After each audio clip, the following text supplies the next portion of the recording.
Oh, we Did said we boom. start? I know what that means. Oh, we started.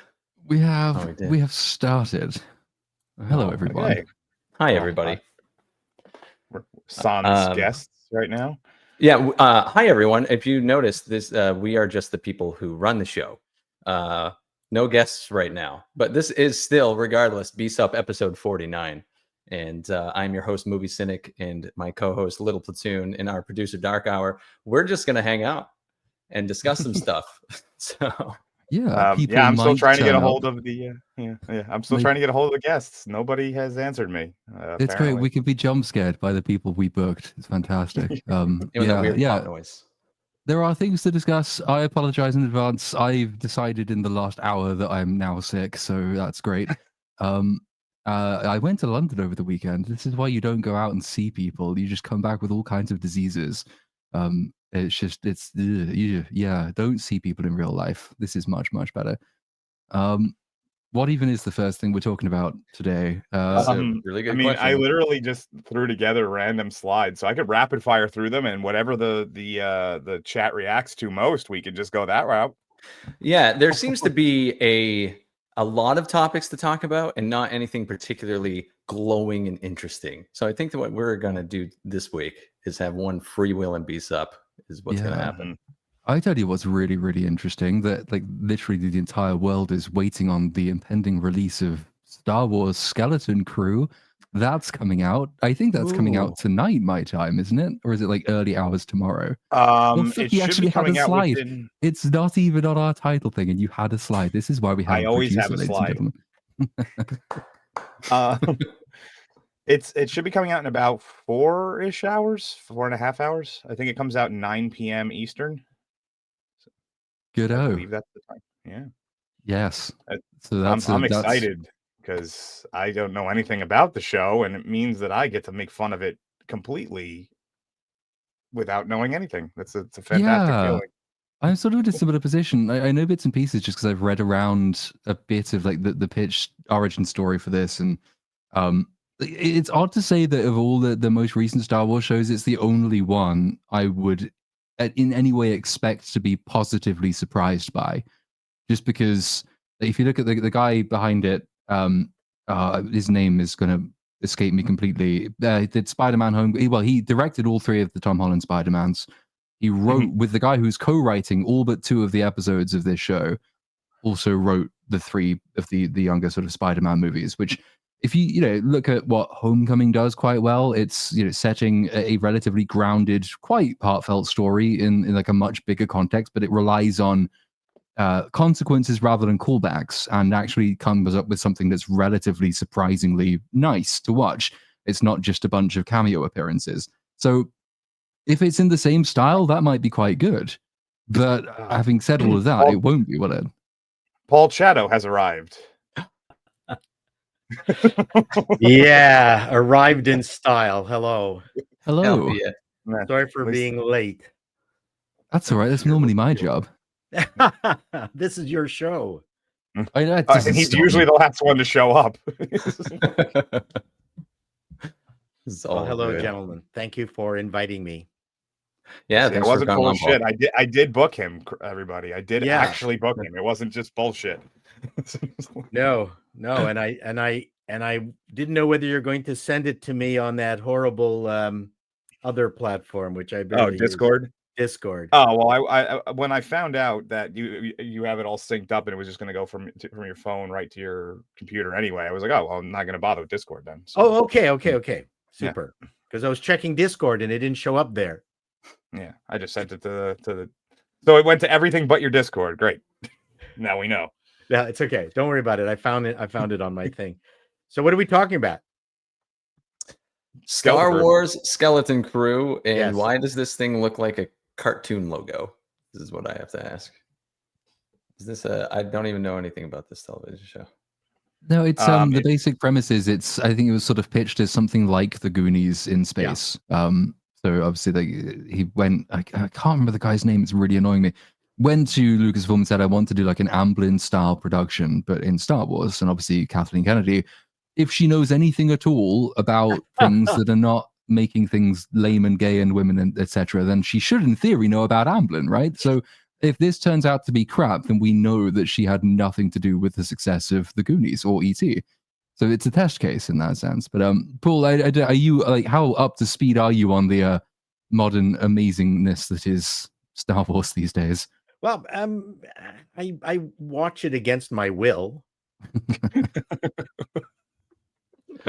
And I luxuriate myself in your reviews. I just sort of go in a tub, fill it full of bubbles, put some flower petals in it, and have a brown cow as I'm just listening to your reviews. This is the recommended way to listen to those reviews. Just don't drop the phone in the bath, whatever you do, or the laptop, because then it gets expensive. That's true. Although it's a good way of jolting yourself awake. I can attest to that. Yeah, 5 volts or 70 watts of jolting. Yes. I didn't do that. Silo, it's moving itself. I guess there's not a huge amount left to say on Skeleton Crew. I get the question is to everyone on the panel and in the chat. Does anything about the show, is the fact that the show is so unlooked for itself kind of appealing? Could it turn out to be a nice positive surprise because no one expected to be anything, much like no one expected anything of Andor? And it, if it turns out to be a heartfelt kind of kids adventure story going across the galaxy, is that what we want from Star Wars or not, is the question. No. Fair enough. No, of course it's not. But if it's going to be Goonies in space and a kids show? It's just to buy time with as relatively inoffensive Star Wars material as possible to keep the IP going. That's what this sounds like to me. As former network executive, one of the phrases that I've never really liked in our modern discourse is "it's not what we wanted." Yes, because everything that we produced on network was not what anybody wanted because they didn't know. Even if we were riffing off of what's his name? If you were doing like a Matt Houston was a ripoff of Magnum PI, nobody asked for a ripoff of Magnum PI, but Matt Houston became its own success. So the proof is always when you see the production and to see whether people like things or not. I came from the era of Brandon Tartikoff, and I got to meet him, and Family Ties, and the Family Ties was supposed to be the starring vehicle for Meredith Baxter Birney, and Michael J. Fox was hired as just one of the kids, and even Brandon Tartikoff, one of the most famous broadcasters of all time, programmers of all time, said, "Don't hire him. He's not gonna. I don't like him." But they hired him against Brandon Tartikoff's recommendation, and he became the hit of the show. So you never know. I mean, even when we were dealing with absolute trash like Acolyte, I tend to go into it going, you never know. Now, obviously, everyone did know. By the end, it's always worth, though, at least sort of brainstorming the ways it could surprise you. I did that at the beginning of The Acolyte. I know everyone has their opinions on Leslie Headland, and rightly so, and she went on to prove them right. But at least you can sit there saying, well, is there any conceivable way this might be surprisingly good? And there were some things that she said about, this family drama-based story, drawing heavily upon relationships between siblings and all the rest of that. And you can go to George Lucas's interviews and find he says very much the same thing about the origin of Star Wars and what it's all really about. So you can look at that and hope for the best, but at least this is not likely to be that bad, right? This isn't going to be another Acolyte, we would hope. No, I mean, my main problem with it is it doesn't really look like Star Wars. Yeah. It looks like what's the movies with all the robot? It feels like Transformers. Oh, right. That's what it feels like. It's a bit too hyped up. The kids are wonderfully eclectic in terms of race and type. There's just no cripples, unfortunately, which I don't know. There is a guy clearly with elephantitis. I mean, he has a trunk, so I mean, he's got to be. That's right. Played by what is it? Hurd? Hurt? No, Hurd. Who was the guy who played the Elephant Man? John Hurd. Oh, Merrick? Oh, John Hurt. Sorry, yeah, the actor. Yeah, that was John Hurt. John Hurt. Yeah. Anyway, I'm going to go and scour now for B footage for whenever that little kid is on screen. There you go. There you go. I'm a good source of ideas. You know what? There's the furniture doesn't look like Star Wars, and it was interesting because I watched that, and I just happened to watch the Star Trek episode featuring Gary Seven and Terry Garr, because I was just, what's the Terry Garr episode on Star Trek? So I looked it up, second season towards the end, and I was really quite amazed at their attention to detail to try to come up with chairs that we never saw of that time, and the other little details that they came up with, so it didn't look of the time. Whereas this Goonies Star Wars thing is just replete with stuff. It was one of the production stills I most remember seeing, actually, after hearing that it was supposed to be this Amblin style production. I think one of the first production stills I saw was just footage of basically suburban America. So what is this? Is this a planet? Suburbient? Is that where we are? It's sort of not really, it's not so much taking inspiration from its setting as it is just trying to do E.T. in Star Wars. It's what it looked like. I'm hoping it'll prove me wrong, but it probably won't. Yeah, and I'm not getting a sense of who the characters are. I mean, it's the same problem I had with Time Bandit. Like, I'm just not getting who anybody is. So I mean, we'll see. It could be a fun adventure with a bunch of kids with an adult that I hope doesn't turn out to be a creeper. We'll It has Jude Law in it. He's a good actor. I think he's playing a pirate, and because it's a rule now that if ever any pirate appears anywhere, he has to have something which is a derivative of SME. There is a sidekick droid called SM33. Okay. That's not even a joke. They have a SME in Star Wars Skeleton Crew. Wow. They have a SME now, so yeah, I'm prepared to be optimistic, and no, I'm not. That's a stupid thing to say. I'm prepared to be positively surprised by it, but I'm not expecting to be, I think, is the answer. Yeah, it doesn't. It doesn't look stinky. It could just be meh. Yeah, which, if anything, would be the worst of all possible worlds. Because what will we make videos on? Yeah, exactly right. Be excellent or be the acolyte. Just don't be anywhere in the middle of those two things. What was next on the list? Because there's only a couple of things on the list that I've seen. I did promise Paul that he could talk about Silo. So good, I have seen Silo. Yep, I've seen season 1, and I'm up to date with the 3 first episodes. Interesting. I mean, I have my opinions. I think episode 3 was big letdown. After the first two episodes of this season, I really enjoyed. It's really a function of casting, and there's this thing that's happening in a lot of shows, not just dystopian shows, but everyone is so serious and filled with angst and is that a word, irrespective? Yes. Yeah. I know there's no such word as irregardless. That's the one. It's regardless or irrespective, but not irregardless. You get shot if you say irregardless. I will not say it. So irrespective of the fact that it's all so dark and dingy, where, I mean, I would love to see a modern science fiction show looking like what's the Logan's Run. Like, just add a little light. Give me a bit of color, please. I'd like to see what's going on. But these shows are filled with women with singlets, and they're dirty, and you don't know whether they're lesbians or not, and their hair is cut, and they're just so scowling, and everything is emotional, and just like, ease up, please. A third of my office were lesbians. They weren't like that. That pretty much sums up modern television. They have to tell you that they're a lesbian.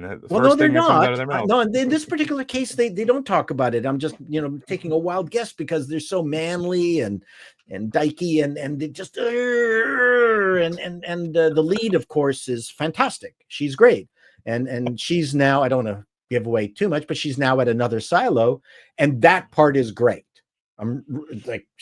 Rebecca Ferguson is magical. She can do both the dour and the curious and the funny, but everyone else is just taking it way too seriously. And now there's I can't remember, I wish I knew the actress. There's a largish black woman who is assistant to Tim. Yeah, she plays Judge Meadows, doesn't she? She's great. Like her, I love because she knows how to play the words. She knows how to luxuriate in her lines. Tanya Moody. Yeah, she's just great. Love her to death. But everybody Someone in else chat is asking what makes this different from Fallout. This is written by intelligent adults, is what makes this different than Fallout. So, like, if you want Fallout but done properly, Silo is probably the show to watch. I've enjoyed it. I mean, I after season 1, I read all the books, and there's some really interesting stuff in there that you can kind of. They are a bit limited in terms of what you're talking about with the aesthetic and the grunginess and the dour nature of everything, because when you've been trapped underground for. Well, they don't even know how long at this point, but it's several centuries. There's only a certain amount of. I think season 1 did a little bit of vibrance because it had like ceremonies like the race to the top and things like that, which actually didn't really feature in the book at all. Which was, if anything, I thought nice to see because it was a bit of color. You had a couple of nice characters who weren't depressed in the original mayor and the original deputy sheriff, who both die in the twist at the beginning of season 1. And I thought they did quite a lot to bring that kind of thing to life. But then once it gets down into the sort of the nitty gritty and it's having to follow and tell its story, there's not, and it is true of the book as well, there's not much opportunity for any kind of joy or happiness ever. So, yeah, it's a not a fun watch, but it's an enjoyable watch, I would say. It's a really good show. It's good sci-fi. I mean, I love the notion that based on what happened in the silo that she got to, where one person left and raised everybody's hopes that there was something that they wouldn't die going outside, and then there was the mad rush and then everybody died. She's afraid that that's not going to happen to her silo, and now that's giving her the impetus to go back. I thought that's pretty cool. Yeah, and it's one of the changes they make. There's a few changes they make from the book, I think, for the better. That's probably one of them, because it's a much more immediate way of getting to the point. The book, I think, from what I remember, is quite ambiguous. It's just so Silo 17 has just a revolution, and the revolution is the thing that leads people to try and clamor to get outside, and they all die. I don't remember it being very specific on it's the same thing that happened, so someone went outside and didn't clean, and so like but the point is to try and mirror the far future of that situation in Silo 17 where she's ended up, and the thing that she has just left behind, and that's going to happen to them. One thing I think the book does do a bit better than the show is keeping the pace of both those things going. So at the moment, the show has introduced this Judge Meadows character, who, you're right, is really well performed. Doesn't feature in the book, and I'm wondering whether really needed to exist in this story. I don't know where they're taking her because there's nothing source material to draw back on.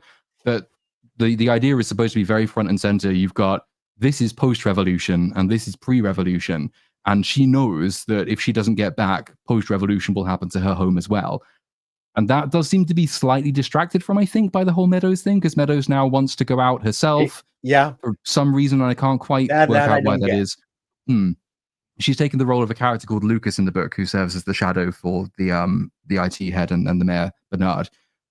So Lucas's role is to sort of filling you in on the backstory. He gets to read the Order, and he gets to read the Legacy, which is, the Order is the rule book by which the Silo operates, and the Legacy is the whole history of, or selected history of mankind up to the point they end up in the silos, which is therefore impossible to talk about on this stream without completely spoiling what will happen in presumably Silo season 3, because that will probably do book 2.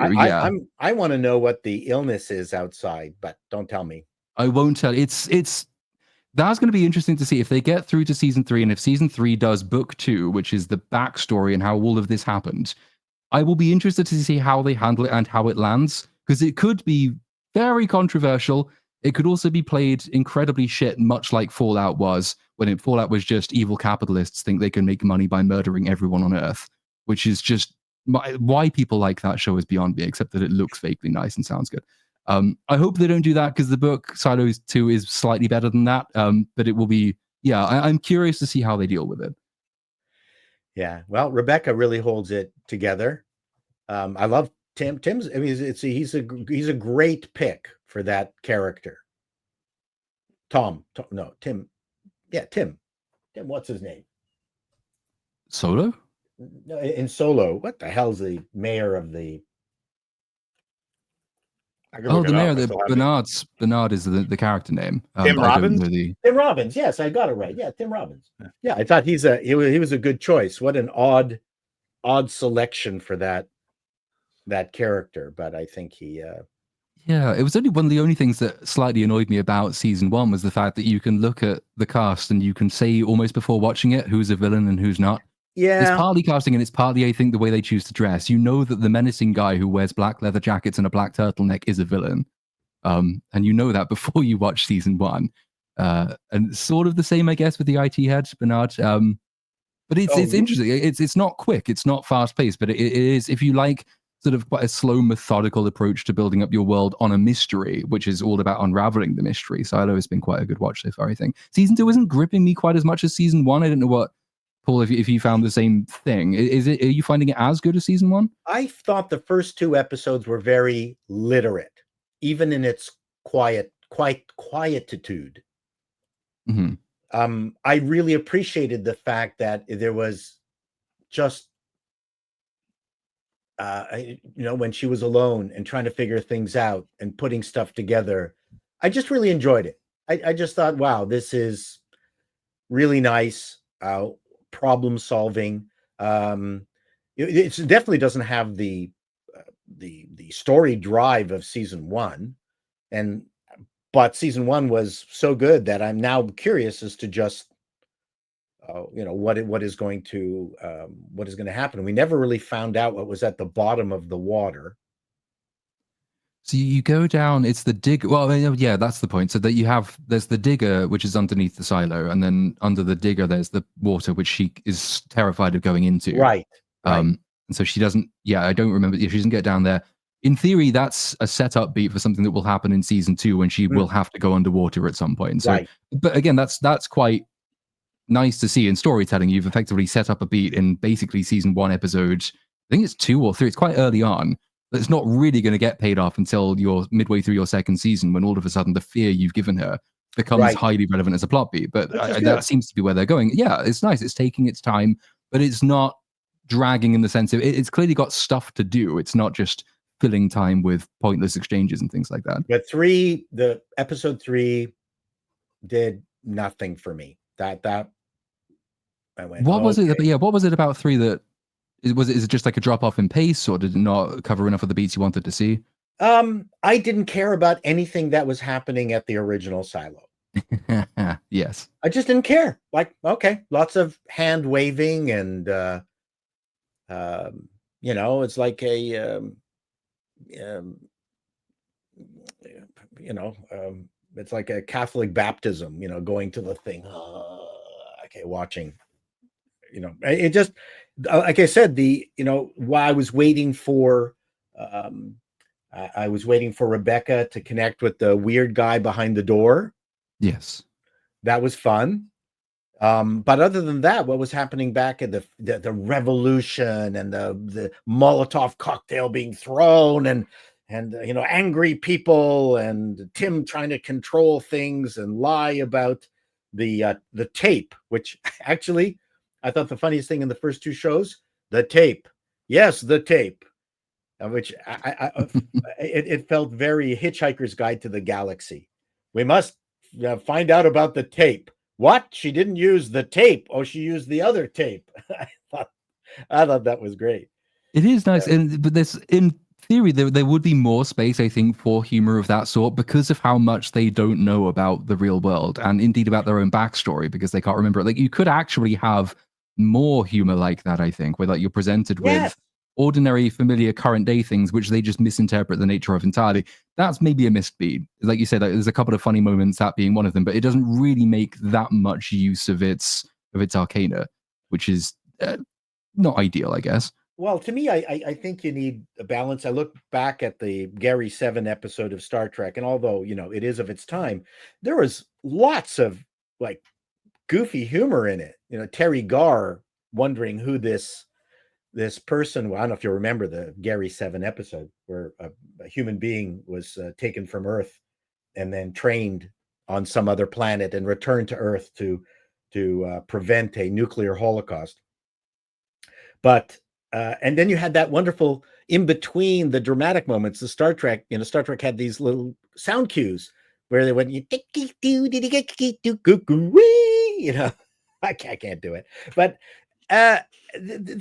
played into the comedy. And I find that the modern shows just don't do that. They don't breathe enough, and they don't present the idea that humans also want to have fun with each other. There's a little bit of it with the woman who fixes things. She's funny. The older woman who is always has that wry. Walker, is that the name? I think her Yeah, name's Walker. that's Yeah. right. And so she's a little bit of comic relief, but I just don't believe the people even like, I mean, I talked with my parents during the war. My mother was in the ghetto. And even then, in the middle of that, they had time for humor. Mm. So you can't tell me that as oppressive and bad as it is in the silo, that the people aren't off at the pub drinking or something. I mean, the Irish, probably you're a closer proximity to the Irish than me.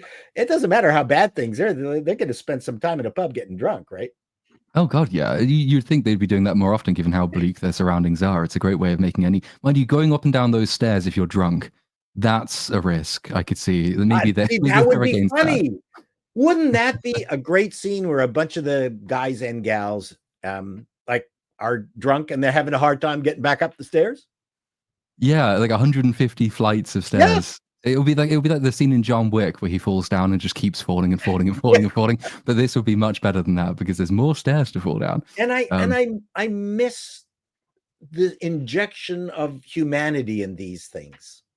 That's you're right. I mean, I think that's it might even be a case of them sticking in that sense too close to the source material because the guy who writes them, and my head is absolutely fucked for names this evening.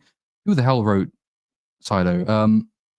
It's gone. He's quite a Michael Crichton style writer, though, in the sense that he's not very interested in character, and he's not that interested in anything except concept. Really, he's very much a concept focused writer. So you have maybe a couple of very strongly drawn characters, Juliet being one of them. Walker, I think, is actually stronger in the show than she is in the book. But you don't have much else besides. The rest of it is characters will say and do things to get you from place to place because the thing that you're interested in is the backstory, what's happened, what the mechanics are, what will happen next, as opposed to the people going through it. Whereas it was always the thing with, say, Michael Crichton's stories that you could actually flick the character from Jurassic Park into Sphere, and you could flick Sphere into Andromeda Strain. Yeah, Andromeda Strain, and they would basically be the same person. The story wouldn't change at all. And you can get around that because I guess that you could throw like Albert Einstein and Lizzo in front of a velociraptor and they would act the same way, but there's still probably more space for character than he allows. Yeah. He did good ripping yarns. Yeah, good page turners. Yeah, good page turners. I did make the mistake of reading one Dan Brown book. I'll never do that again. That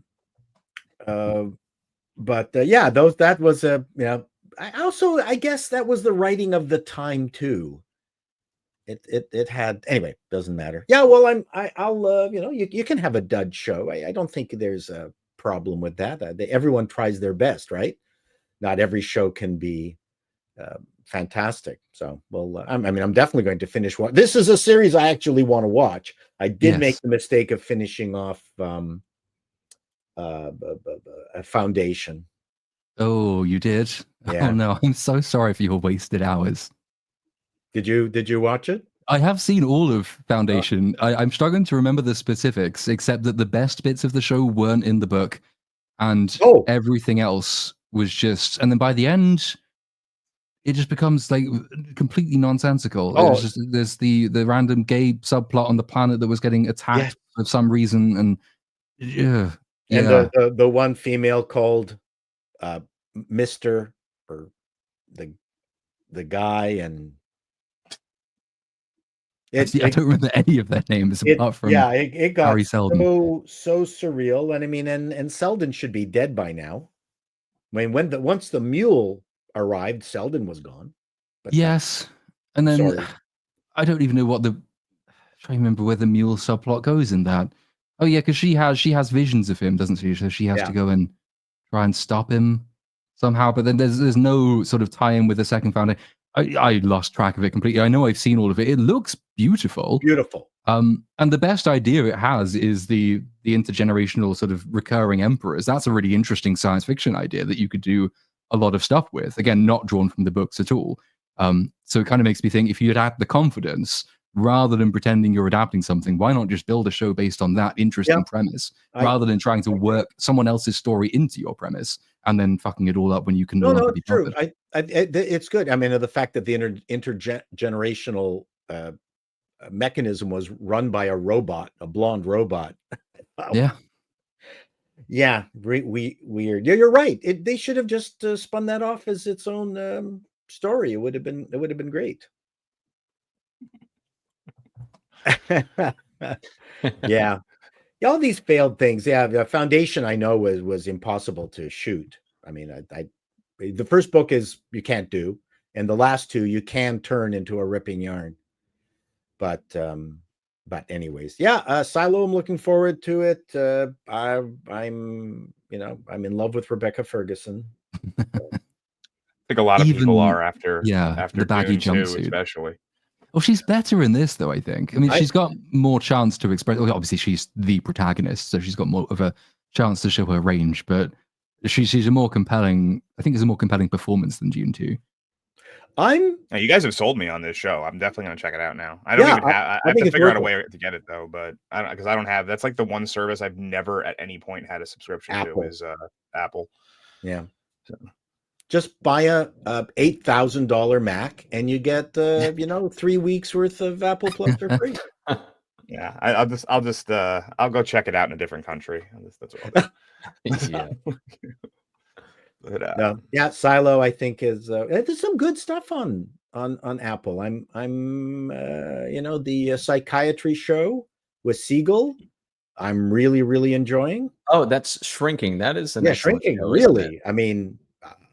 Very adult show. Yeah, really Harrison Ford's contributions in that show are fantastic. Oh, they're great. Yeah, he really found his foothold because he basically gets to play just an asshole. Yeah, but he's the truthful voice of all. Right. He's the one who's helping us beat up Siegel. Like, please hurt him for us. Yeah, they found the perfect actor to fill that role, I think. Yeah. And Severance is good, and they just want a curmudgeonly asshole, and then Harrison Ford was like, "You better get me that role." Yeah, you better get me that role. Well, he does all the major roles for Disney, and it's like this is an actual thing that he can sink his teeth into. Yeah, and I think he probably had specifically in his contract, I want a scene where I'm naked to the waist so everyone can see my flabby body in the washroom as I'm shaving. I don't want to cover anything up. I want them to see me in my glory. Maybe he has body dysmorphia and thinks he still looks awesome. He's like 85 years old. Yeah, I want everybody to know I stopped working out. For a man of his age, though, he's not doing too badly. No. I mean, to be fair, the last time I saw him in an unpleasantly revealing outfit was probably Indiana Jones 5, so it's not a great example. But for a guy who's basically dead, he's looking okay. Who's his wife? What the 80-pound Callista Flockhart? Yes. Yeah. We met her on the subways of Paris. Really? Yeah. Oh, really? Yeah. We were in Paris. Right through the door. She just slipped right through. She was.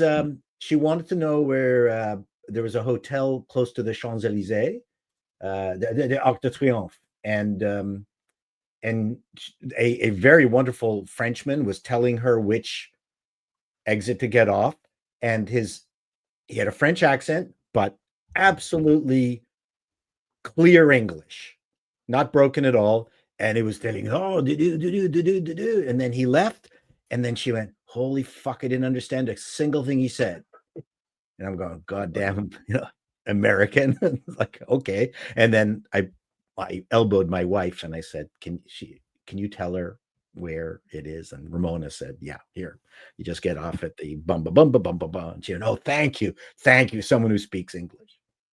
The guy spoke perfect English to you. He just had a French accent that you couldn't fully. It isn't uncommon for people in other countries when they see that someone's American to just refuse to speak English, even if they do speak fluent English. So that is pretty common. So there's our Callista Flockhart story. The This gossip. is the French have that problem though, where if you try and speak French at them, they hate it. No, yeah. But if you try and speak English at them, they also hate it. They just hate you. I can't win with you people. This is why I don't travel to France anymore. That's right. And don't tell them you're Jewish, because then you're in You'll be in trouble now. Then Yeah. you're in big trouble. So yes. Yeah. There is a theme emerging in chat though, and other Apple TV things, which I think is sort of the appeal and the problem with Apple TV is that for every one person who says, "Oh yeah, I remember seeing a really good thing on Apple," so Tetris was Apple, that was a good film. I think someone has said Slow Horses, which I struggled to get into. And then someone said, I signed up to go for Masters of the Air, which was very disappointing. And the problem that Apple, I think, has is because it's going for relatively few but really big budget productions, having a hit or miss record probably isn't great for a streaming service because there's not enough on there to make you think it's worth having. Yeah, no, it's not worth it as a streaming service. Yeah. You're right. I mean, I was looking for something and I found Time Cop with Von Damme last night. That's what I needed. Just some wonderful shitty movie. Isn't Apple TV at least, or Apple TV Plus, cheaper than all the other services? Yeah, at least it is.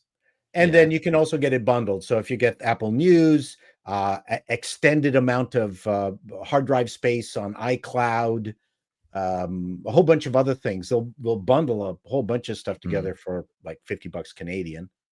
That'll be less American, and it's actually a really good deal. So it's a good deal for the bundle of interesting stuff that you get, including hard drives or virtual space. So you didn't like Slow Horses there? I've tried a few times to get into it. My dad likes it. I think because season one's bad guy basically being your cliched right-wing white nationalist person who's being radicalized by a Nigel Farage type figure. And so I get that from the BBC. I don't need to watch that on TV as well. I'm told it does get better, and some of the performances I've seen are quite good, and the production value is clearly good. I just couldn't be fucked with that plot line, really.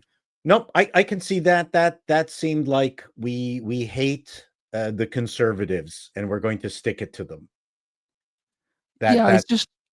It's not even because you can do that in interesting ways. I just didn't find it interesting. It just seemed like it made it seem like a very generic show of the 2020s, which is just look at the evil right-wing people picking on the Muslim comedian, and look at the obvious Farage stand-in. That's bad. He's evidently bad because he waves a Union Jack. And I'm not even a conservative or a particularly right-wing person, but it's like when it's that on the nose, I just thought I could be watching something else. But that might be me just reacting against it because I'm bored by other things, and maybe I'm doing it a disservice. I'm willing to believe it's better than I've given it credit for. Well, I will say unequivocally, do not watch Bad Monkeys. I don't even know what that is. What happens in that? Is that it's a ex spy agent that is drawn back into the business, featuring the comedian guy. Anyways, it's horrifically written. It's just so bad. I watched episode 1 and I couldn't. Ted Lasso was great. First season of Ted Lasso, especially.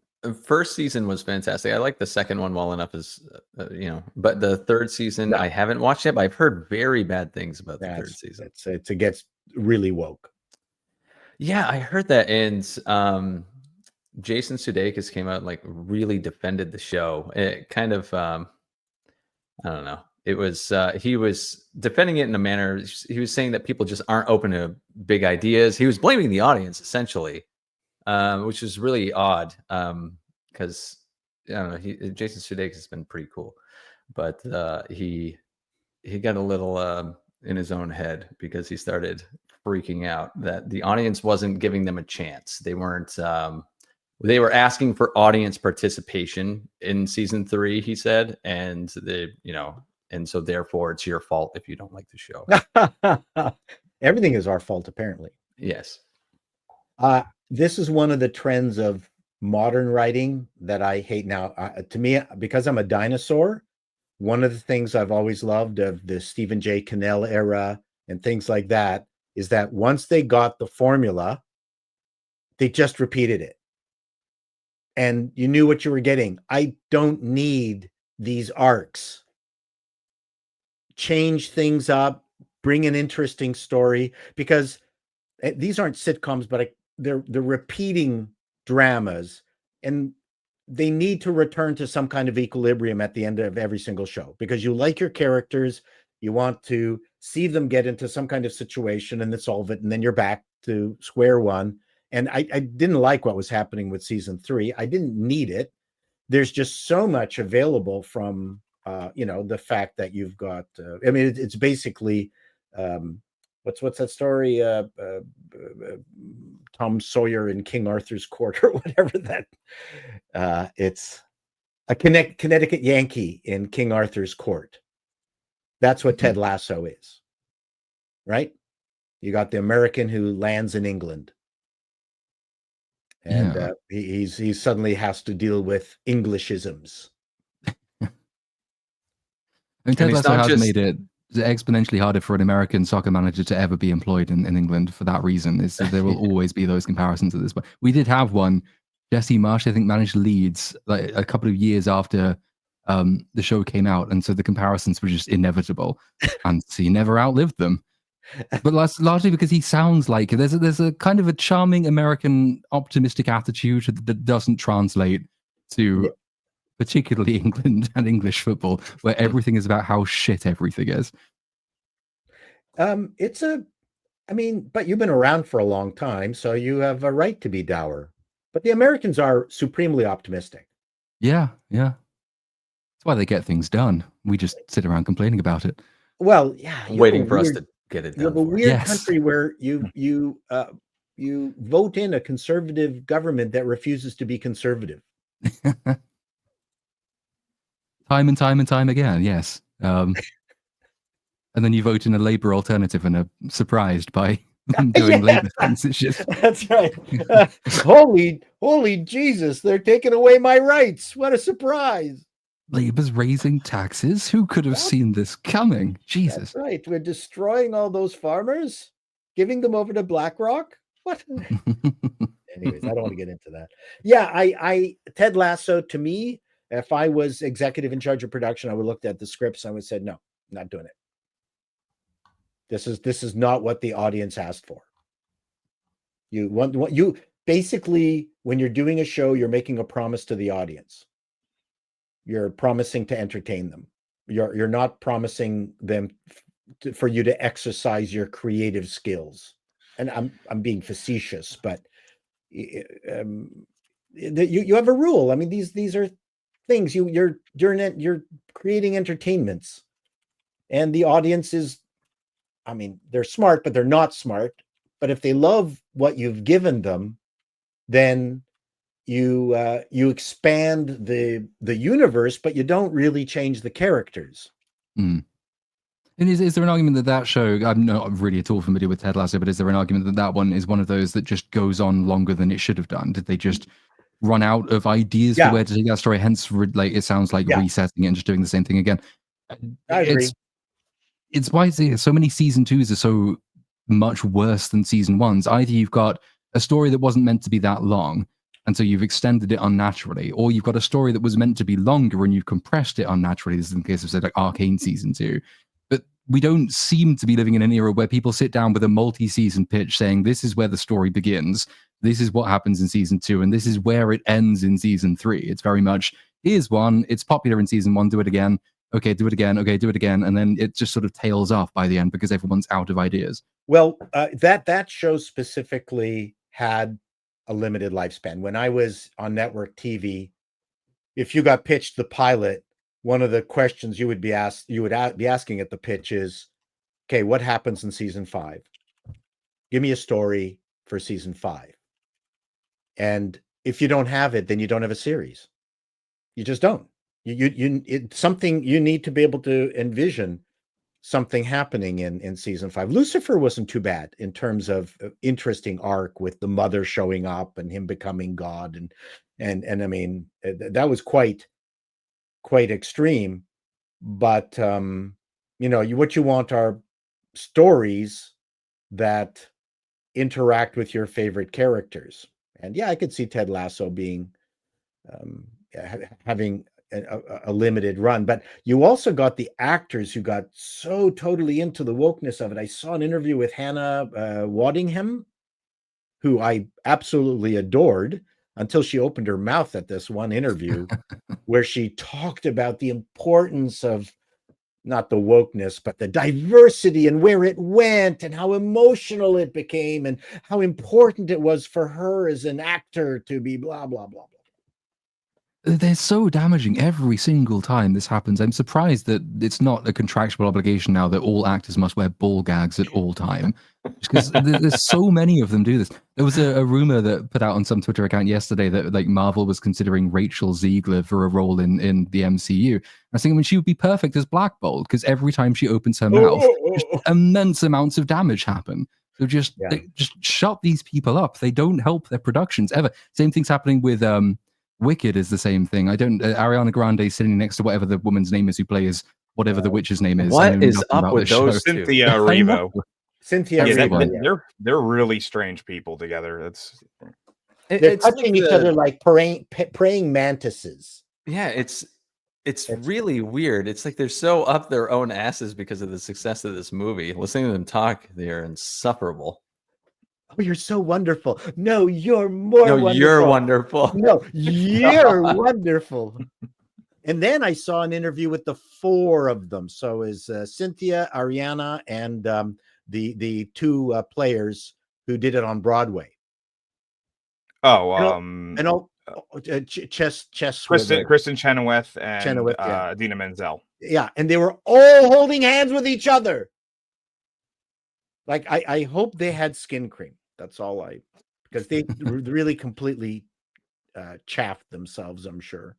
It was terrible. It was like hilarious. I don't see women talking to each other like that. I think they were all doing it for Cynthia. Cynthia's got some mental disorder. So they're just trying to keep her somehow from going nuts. It's called narcissism. Oh, like how Pedro Pascal has anxiety. So like, does he? People have to hold his hand in public. Well, he's got to touch. He's got to touch his co-star's ass because he has. I have anxiety. Give me your ass. A lot of actors have anxiety. It's a tough business. I mean, you're either full of yourself or your self-doubt is massive. I mean, I've experienced it, but I mean, being a comedian, you're able to get yourself out of it. But talking with actors without the facility for being self-referential, I mean, it's very difficult. I hired an actress who hadn't worked in 3 years, and I thought she'd be, very thankful that I hired her for a role, and that she turned into a monster. Wait a second, I just gave you haven't worked in 3 years. Why are you doing this to me? I think you figured out why she hadn't worked in 3 years. Yes. Maybe. Pretty quickly. I actually did have a slide that had some stuff for Wicked. I might as well pop it up since you're talking about it. Oh no. Oh, how did these movies do? Do you have the numbers? Do you want me to look them up? I didn't actually. I saw them this morning. Pull them right up. Pull them up. Yep. Moana beat Wicked, which I was quite surprised. Did it? Yeah, and Gladiator 2 was still sticking in there, doing very well worldwide. Well, Moana was their first weekend, so I'm not too shocked it beat the second weekend. No, I based on how bad I heard it was, I'm really shocked at how well. Yeah, I heard it's not very good, but what's shocking about these numbers, well, twofold here. Moana 2 opened to larger than Wicked did last weekend, which is just amazing. Yes, because that was a massive launch. Moana 2 opened at 135 million, and last weekend Wicked opened to I think about 117. And the second thing that's really incredible is the hold that Wicked had. It was only a 28.9% drop, which is that's unbelievable in this day and age to get that kind of drop. This is unheard of. Unless it's like a small movie or a small budget movie that opens at like 1,000 theaters or something, and it has a small like $2 million opening. it would have a like super soft drop the following weekend, just because there's not a lot of people going to it in the first place. To have those kind of numbers and only have that kind of drop is people are really loving that movie. I hear it's a great movie. I hear it's fun. I still can't get myself to go see it, but I saw the play, so I think that's good enough. It's just an extended version of the play, really. Yeah, it's pretty much the exact same thing. That's like what I've heard. Because like if they're splitting it into 2 movies, isn't this movie as long as the actual play itself? Yeah, it's 5 minutes shy of the full length. And I'm not sure when they say how long a play is, like on the ticket, I'm not sure if that includes the intermission or not. I don't know if that's just the stage time, but the this section didn't seem like it was. I'm guessing that the next part's going to have to be really drawn out, because this one, if they're the second act of the play is much quicker than the first act. The first act has a lot more in it than the second act. And if they're going to have that movie be as long as this one, they're going to have to be adding a lot of extra shit. You know what else is shocking is that Gladiator 2 somehow didn't fall off the face of the earth. I was so hoping that it would. What's it doing too. Now? So it only dropped by 44%, which is pretty incredible. It's probably important to note, Thanksgiving holiday weekend, so that there's more people out to be able to go see these movies, more people to be able to. But still, 44% decline for Gladiator 2 is really good, because that movie was not really good. So I'm shocked that it held on like it did. Your shot by shot analysis, Platoon, was hilarious. That's just like the broad brushes as well. I mean, you can go. I mean, I'm doing the longer video, but it's just like even the smaller little individual shot details. It is exactly the same movie with a couple of changes, sort of tacked onto the end, very much at the end. Why would they do that? Am I being stupid? Well, I mean, I think it was sort of reminding me of what we were talking about earlier about the wisdom or lack of wisdom in just giving the audience what it wants. All 3 of those movies are a good example of giving audiences what they want, or what they are assumed to want, which is just the same popular thing again. And it means that all 3 movies, I've not seen Wicked, but I doubt it's going to be groundbreaking in terms of story. Same thing with Moana. It will do reasonably well, though, because there's a dearth of better content out there, and it's basically safe because it's familiar, and familiar things are just inoffensive. None of these movies, particularly Gladiator, where it would do the most damage, are going off the wall in terms of message content. So it's not out there to piss people off. But it's very much like a Force Awakens dynamic, which is, it will make loads of money, and then in about 5 years' time, everyone will vaguely forget what happens in it because it's the same as the original Star Wars movie. And that's enough to get you cash, but it's not enough to really create a long-lasting new thing. Well, I'm afraid all these crappy movies are driving down the critical faculties of the audience. Yeah. Yeah. Or at least, I mean, it's hard to say. The optimist in me would like to say, well, the audience isn't being given a choice, so this is all they've got. And at least they're choosing not to go and see objectively worse things, which are just absolutely taken away with their own political content and all the rest of it. So maybe it's an exercise of critical faculties, but with very meager options. Or, yeah, it might just be the Avatar dynamic, which is that lots of people do treat the movies as the feelies, and they would rather not be told a story as long as they can be told something that stimulates the most basic functions in the brain. It looks pretty, there's action, it gets a bit of adrenaline pumping, and maybe a bit of dopamine hit, and that's all you really need. I would like to think that given a choice, then the choice, the audience would go for a good film as opposed to Gladiator, and there just isn't a good film out. No, but I don't know who's making The Graduate. I don't know who's making Panic in Needle Park. I don't know who's making like movies anymore. Well, with these 3, it's probably they're all performing well because it's like 3 different demographics. Yeah, because you have you get the kids and you have women, and then you have a movie for men, a dude movie, even though it's apparently maybe the worst out of all 3. But I think someone said in the chat, like, what else is there for male competition in the theater right now? And I suppose that's probably a pretty fair question.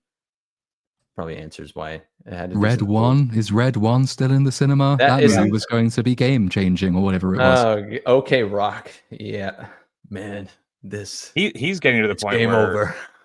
he's getting So to the point cringe. where he's like box office poison because people just don't want to see him anymore. Right. He was in so many things. He was good in Yeah. Jumanji. Just Pedro come back to Pascal's good. WWE, dude. Just come back to WWE. Again, we're not seeing any movie like Ben-Hur. No. Which is ironic because that's the movie that one of the movies that Gladiator, the original, was trying to, in a way, emulate. You know, it was the huge epic swords and sandals drama. I think actually more astute than a lot of people give it credit for in terms of its thematic and character work. But, you know, it was quite clearly trying to do the definitive version of that type of genre piece for the modern day. And now a Gladiator movie comes out and it's just doing the first Gladiator as opposed to trying to recreate the whole epic genre. Yeah, it's weird. I mean, if you've got the brand, then you don't need to repeat the story. Not beat for beat, at least. I mean, yeah, you're going to end up in the Colosseum. Yeah. At some point, you're expecting that. Oh, yeah. There were interesting things that you could have done. Because Ridley Scott has said he wants it to be a second act movie, but traditionally your second act is the thing where people suffer setbacks. So if you wanted to tell a different story with this movie, why not have the villain win? And why not have the hero on his side at the end? So you can then have a redemptive story in 3. You didn't need to make it the same film, but they chose to. Speaking of Ben-Hur, I have the book that they gave to us when we saw the opening. wow. Look at this. We'll just do the super chat in a second. Look at hold on. Where is it? It's like you get the giant Colosseum and the story of the making of the movie. This is the kind of stuff that you got when you saw a blockbuster. You know, and now you have to spend $45 on a popcorn bucket. Yeah, for real. This is my mom. My mom was a wonderful person. She loved operas. Then, you know, she took me to these movies and I'm still straight. Only Ben-Hur trivia wasn't it? I think I'm right in saying Gore Vidal said that he'd written Charlton Heston's character to be gay, but subtly. So Charlton Heston would have to play a gay person without realizing it, which is quite funny. But I heard that. Another side of the times is that you don't really have the caliber of Gore Vidal writing screenplays anymore. So no, Gore Vidal. I loved his debates. He was one master debater. Fellow. Yeah, probably quite an unpleasant human being, but an unquestionable genius. Yeah, he was a genius. Whereas I'm a very pleasant person, but not a genius. You're both pleasant and a genius. That's why we invite you on. I'm happy to contribute any way that I can. Let's get Mr. Toivo Korhonen. Why can't I ever pronounce this name? He sends a super chat in every week. Sorry. For 20 fake monies. Let's get his super chat in here. Up for another casting couch. You have these 3 actors in these 3 roles. You do the casting. Actors are Mark Ruffalo, Johnny Depp, Phoebe Waller-Bridge. Roles are Captain in Star Trek, Messenger, live action Shrek, and Galactus.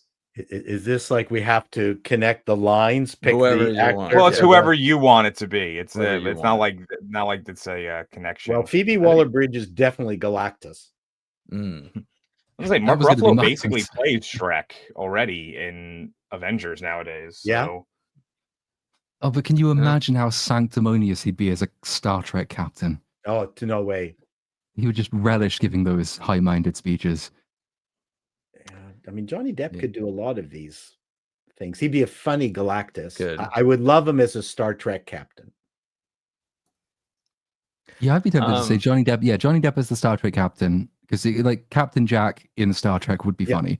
Yeah. Mark Ruffalo as Shrek because he's already been green, and Phoebe Waller-Bridge as Galactus because she's just galactically irritating. That's right, evil, and she eats planets.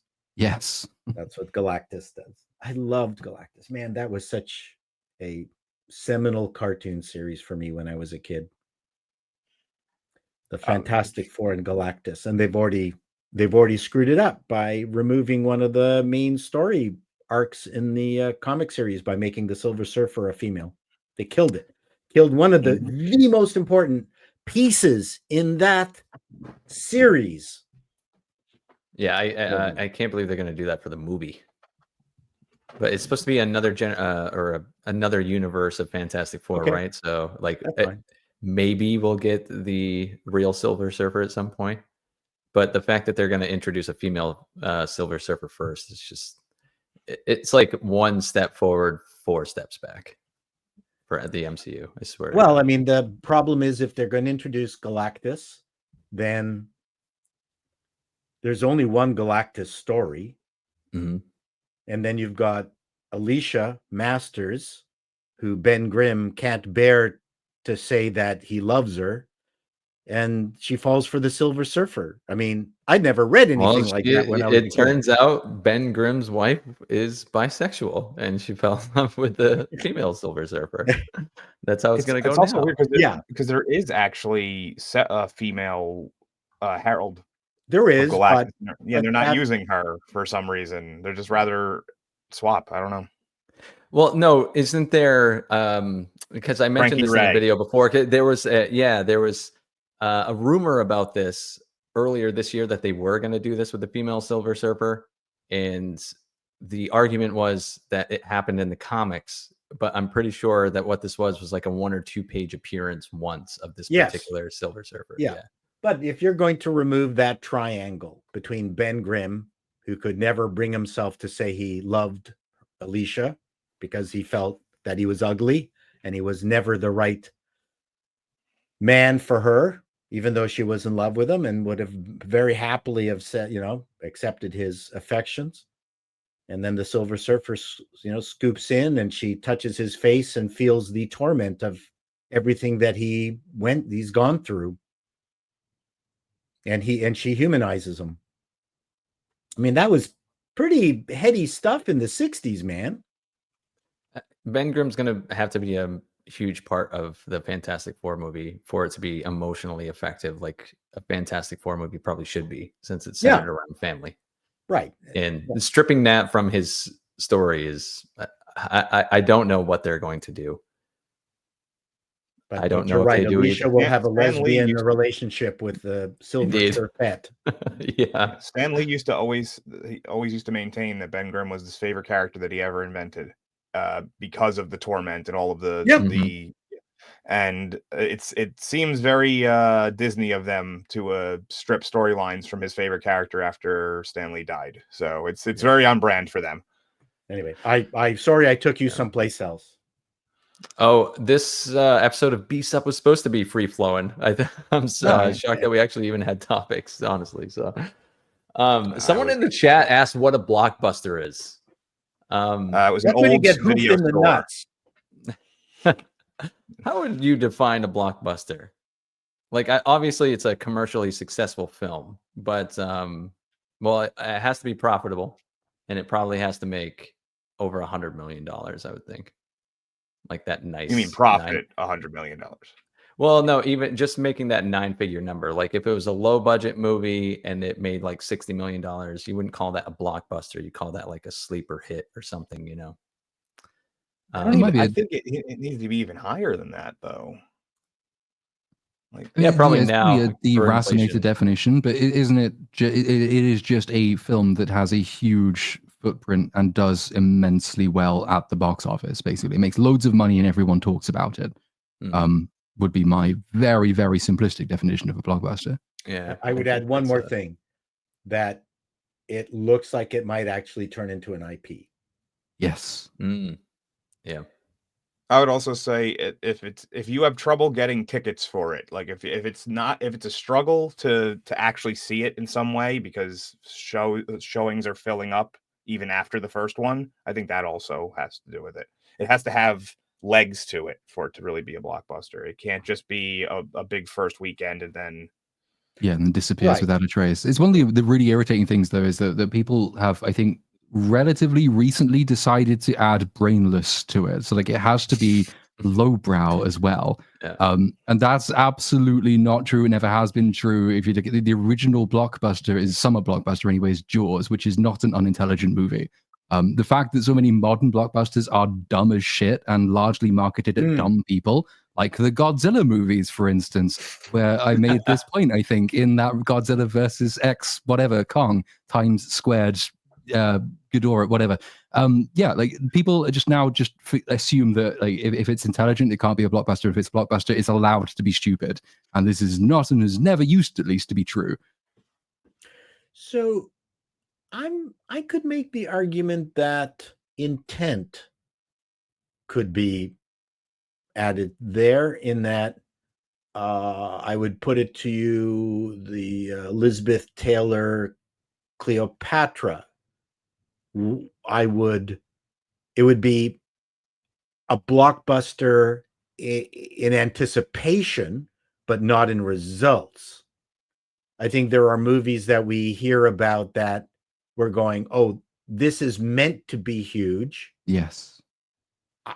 Would you call that a blockbuster, even if they end up being a failure? I wouldn't say it is a blockbuster, but I think you're right. It's written to be a blockbuster, right? But if it fails, it isn't one. But like that I think is probably a huge reason, or like a significant reason anyway, of the reason so many of the bigger films of recent times have been so shit, is that they have people behind the scenes saying, we are writing a blockbuster, and blockbusters are allowed to be dumb.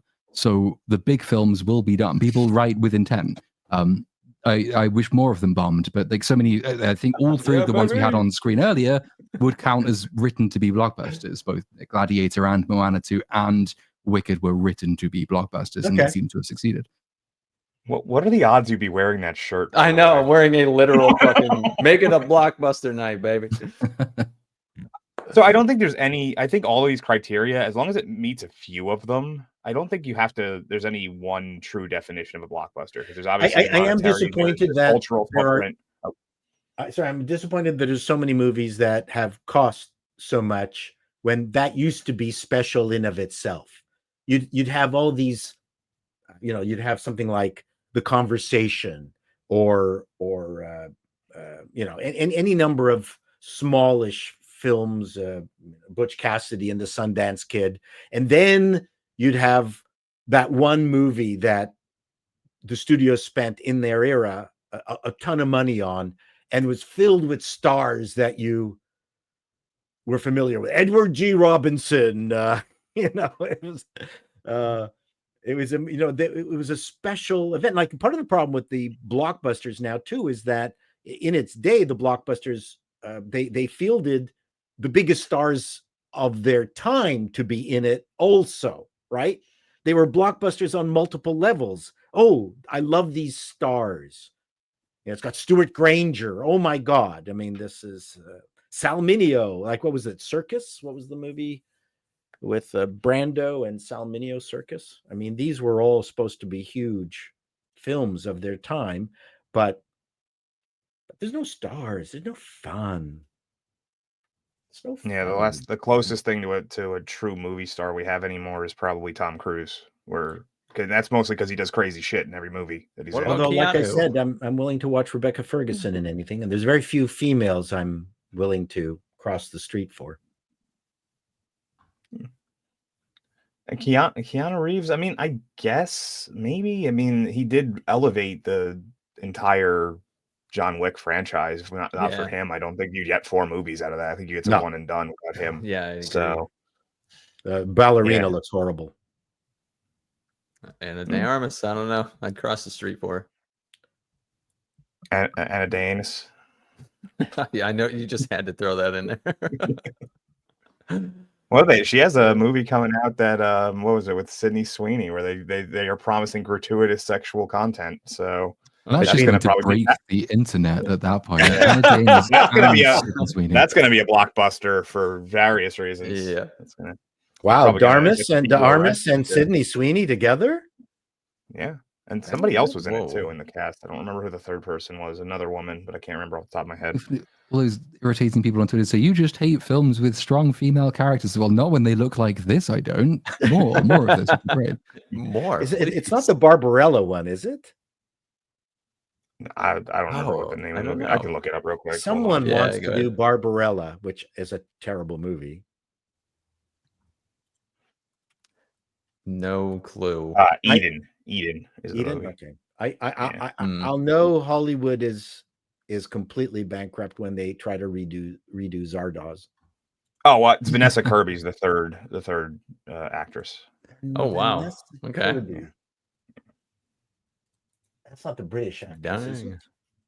I think yes, she is. She was the one that was in the most recent Mission Impossible. And she's going to be Sue Storm as well. Yes. Yeah. Good choice. But another more of these. Another Brit putting on an American accent. I trust Brits to put on an American accent than an American putting on a British accent. If anybody wants to super chat us, I'll make Cynic do the rest of the stream in a British accent. Everyone loves that. So I'll force him to do it. Yeah, the whole thing. Let's set the opening bid at $40 super chat.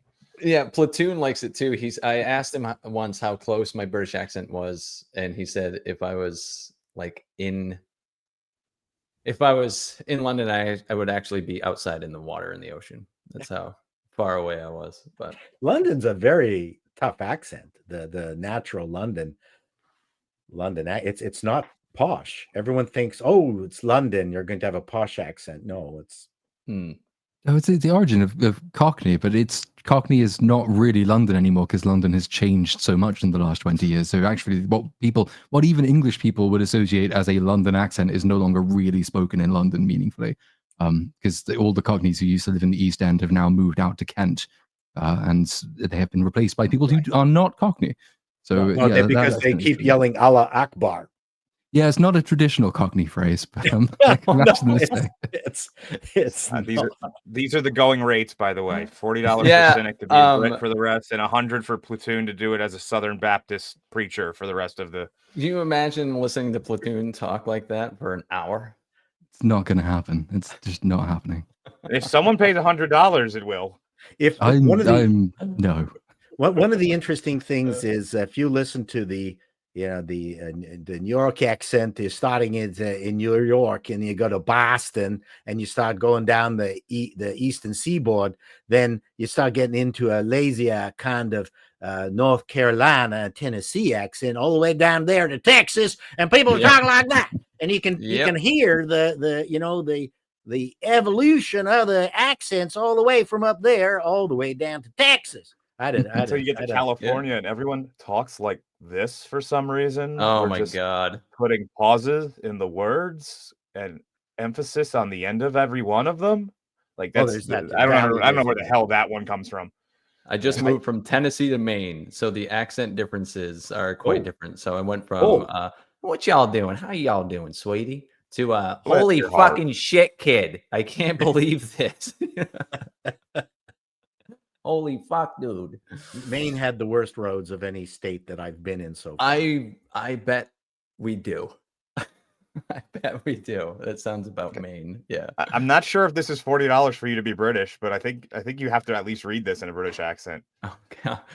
Arrow 734 for $40. Holy wow. Thank you. The rain in Spain falls mainly on the plain. I'm just trying to imitate Little Platoon now. That was not bad. I've heard worse. That's pretty good. There's a lot of British accents. There's a lot of UK accents. The rain in Spain falls mainly on the plain. I mean, you can do a lot, And my trick when I was auditioning for, and they asked for some accent, I'd always pretend I had a cold. Oh, I've got something. You just throw in the cold, then they go, okay, maybe he's getting it. That's not. Yeah, that's doable. Well, it's the thing. This country is insane with accents. It's the Americans. You have to move state to find accent. In this country, so you've got Birmingham, which is one. You've got Black Country, which is basically a different language from Brummie, but you only have to drive 15 miles down the road to get it. So it is insane. I went to Liverpool for the first ever time many years ago. And immediately on getting out of the van, because I was going to go and play a gig and unloading instruments, and someone comes up and just, can I have a biffy? I was like, a what? A what? Biffy? So it's a cigarette, as it turns out. I just had no idea, and it's not even that far from where I live. It's quite far, but it's not that far. There are further places. Well, and Geordie, I heard that. I mean, I couldn't understand a thing when I was there. It's for the best. I know. My aunt lives in Newcastle, so she's a Geordie, or has become one. And then the other thing that's really interesting in the UK, not just the accents are so wonderfully isolated. When I was in Scotland, I was in Aberdeen something. So I was like had a double name, and I went to the pub and had a local beer. Like I didn't want the Tetleys, I didn't want the shit that so it was a locally brewed beer. And then the next day we went to the town right next to them, like right next to them. I was like, and then I went to the pub there. Oh, I love the Aberdeen St. John or whatever beer I had yesterday. Do you have it? No, never heard of it. What are you talking about? I said, what are you talking about? It's the town. Like it's right next to you. They've been brewing it for 200 fucking years. You've never heard of it. Nope. How is that possible? So not only do accents, there's these walls, these invisible walls that the accents don't traverse, but also beer. It's such a I guess I'll do a couple more of the super chats because I don't like to let them linger too long. No, let's do it. Yeah, sure. They paid, they get to ask. Yep. Indeed. No, we're not ending the stream anytime soon, but I don't like to let them linger too long. No, don't let them linger because it gets stale. TGV Monster for $2. Hi everyone, happy Monday. Happy Monday to you, sir. I want more British accent out of you. That was you were paid $40. Yeah. We were paid $40. TGV Monster for $5. And if any of you could make a horror movie for 40 million, what would you make and who would be in that movie? What setting would it be and the rating? Wow. I'm not sure what accent it was at the end, but I don't know. The beginning was all right. I would make a slasher movie for sure. And I would make a slasher movie for sure. I lost it. You're just traveling around the world at this point. Yeah, it's just picking up a little bit per word. Slasher movie, and I definitely still have Jenna Ortega in it, and I would have it directed by Mike Flanagan. I'd like to see him direct a horror slasher film, and that's what I'd spend my money on. And it would definitely be a hard R. See, Capital O Opinions actually did a short film it's on his channel now, I think it is. I don't know what the budget was. It would have been a tiny budget. It was for a competition, which I think it won. Which it's really short, but it's worth watching. It's actually a lot of fun. But it's clearly sort of an invasion of the body snatchers type deal. The premise is that your main character is working in a company, and HR has been taken over, as you find out at the end, by, we don't really know who, but we know that like body snatchers, they are like a race of other people. And so people who get summoned in for HR meetings come out as different and changed. And it packs a huge amount in for, I can't remember, it's like, is it even 15 minutes long? It's quite short. But I always like that kind of psychological horror. That and The Thing are probably two of my favorite horror movies ever. So I would probably go for something body snatchers inspired. I don't know who I would cast though. Paul, one of the, I mean, I don't like the horror genre. The Body Snatchers was good, but also, what's the one with the blonde kids that could control the minds of? Oh, I know what you're talking about. I do too. And the guy had to think of brick wall.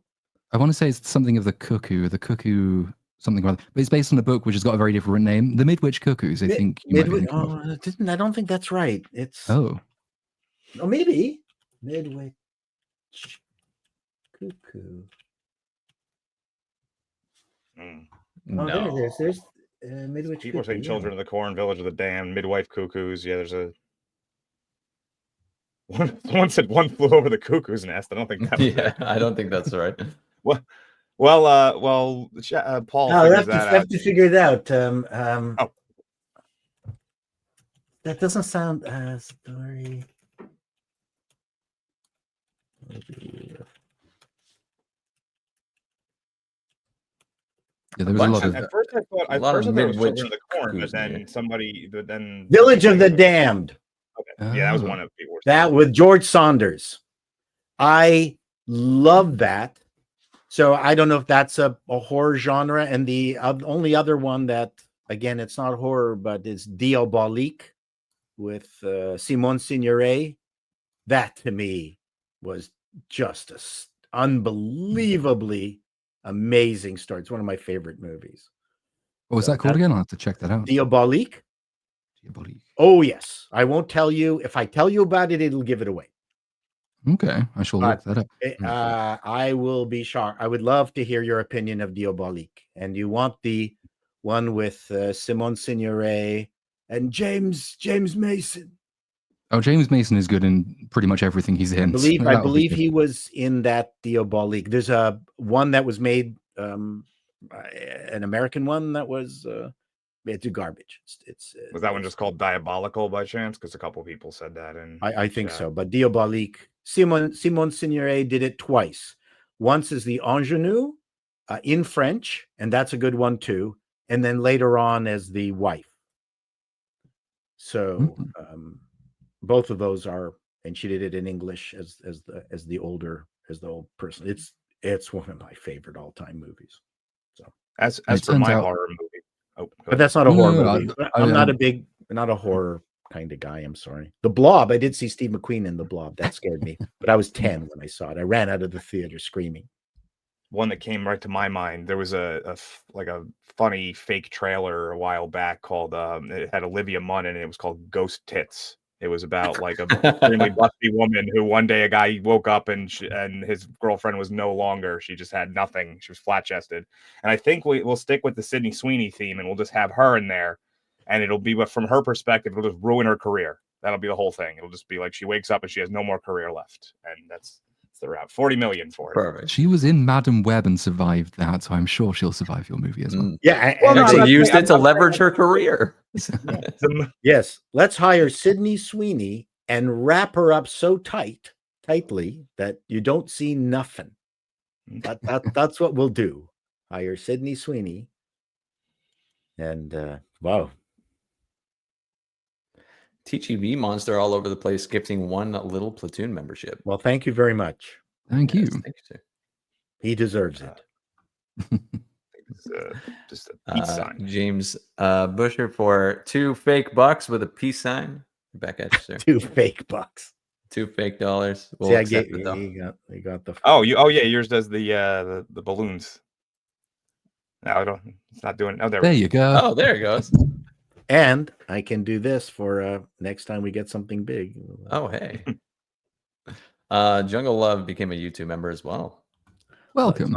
Nice to have Jungle Love on board. Just don't make love to monkeys.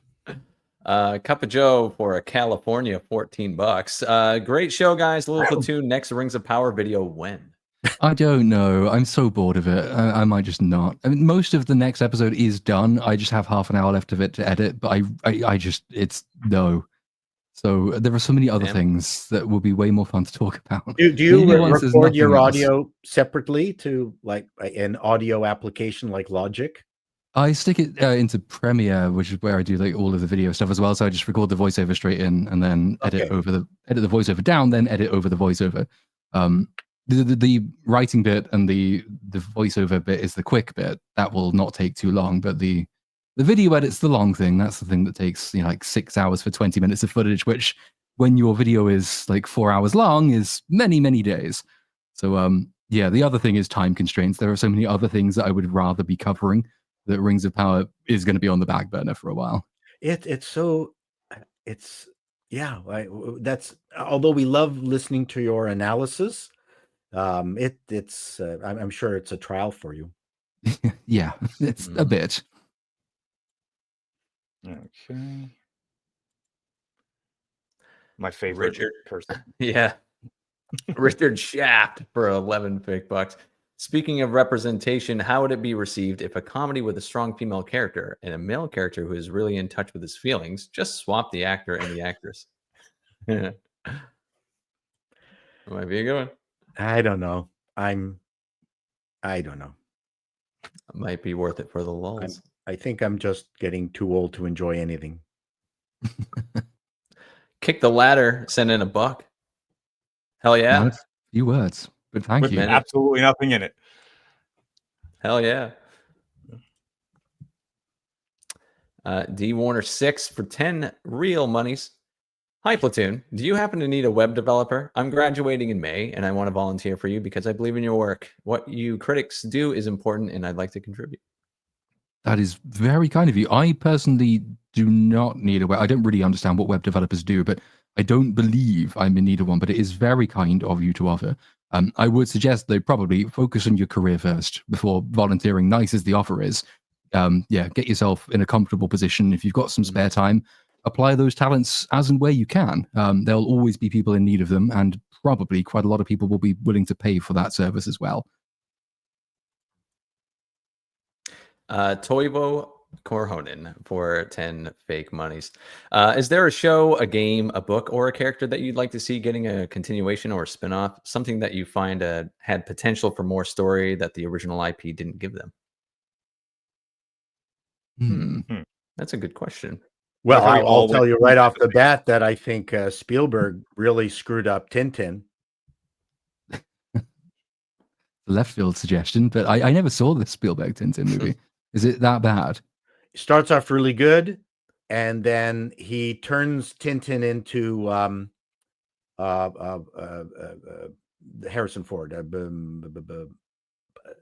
Han Solo?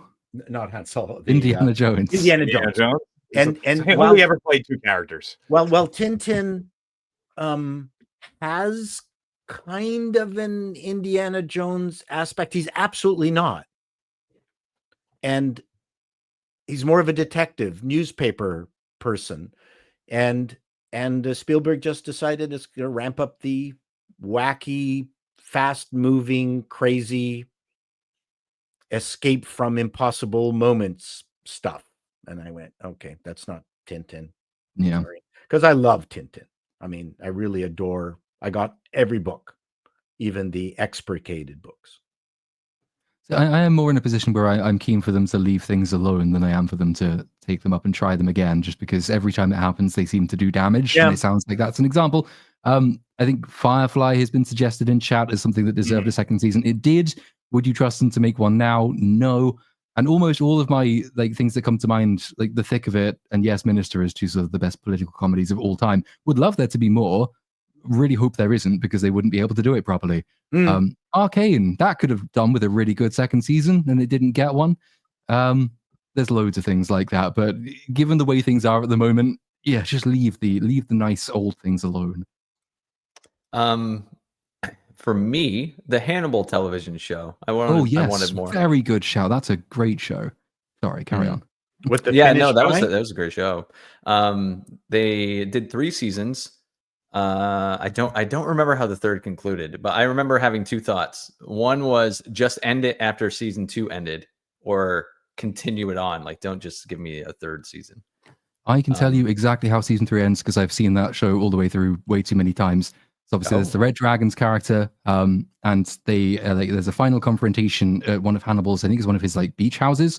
They have a fight, and then it ends with a Reichenbach Falls moment. So Will and Hannibal, who are basically together at this point, Will grabs Hannibal and throws him off a cliff with himself. But then the final scene is Odilia de Maurier's character, who is sitting at a fully laid out table, and the table has been set for 3, and she has lost a leg. So the implication is that at least Hannibal survived the Reichenbach Falls moment and came back to pay her a visit. But we never got season 4, so we don't know. Nope, man.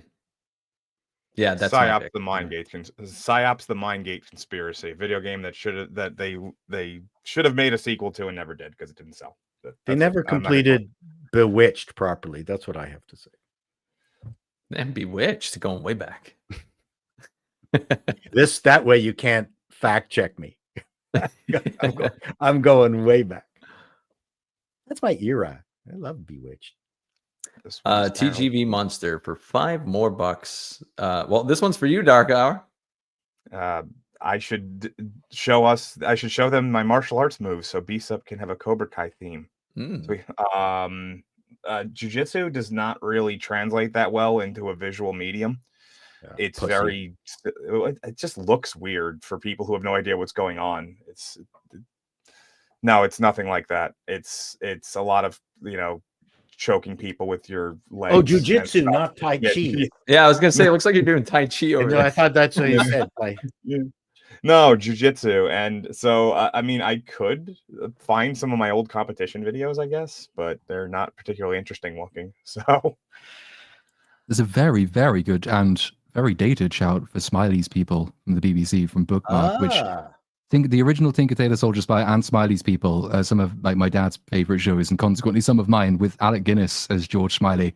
My condition for having more of those would probably be that we somehow resuscitate Alec Guinness, and I don't think we can do that even with CGI. So it would be great to see. I don't think Gary Oldman does Smiley anything like as well as Alec Guinness did.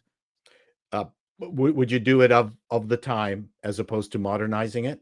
Oh, absolutely, yes, because it's so much more stylish and suave. So if that's the case, I'm going to throw down my favorite British show of all time, Sandbaggers. I have not seen Sandbaggers. What is Sandbaggers? It's it's a precursor to Tinker Tailor Soldier. It's similar, but it deals a lot with the bureaucracy, MI5. I think it's MI5. The external organ, that's MI5, not MI6, right? I get them mixed. I think 5 is internal and 6 is external. Okay. I think. Whichever one is external, and it's just gripping, and a lot of it is just about. I'm saying just a lot. It's the leader of this department of spies trying to do his job and being hindered by politics at every turn. That he is forced to do something so the British can buy the American, so someone will buy the British version of some kind of weapon. That's the only reason he's doing a job, because the Americans have a similar weapon and they need to get the job done before the Americans do. Was this that is it? I want to say it's like the Blue Sky, the missile system. It was back when we were trying to do the independent nuclear deterrent, and the Americans and the French were ahead, and we insisted on doing our own thing rather than Trident. Before Trident, it was something blue. I think something similar to that, but it's involved. They involve a Finnish organization. I mean, and I won't get into it.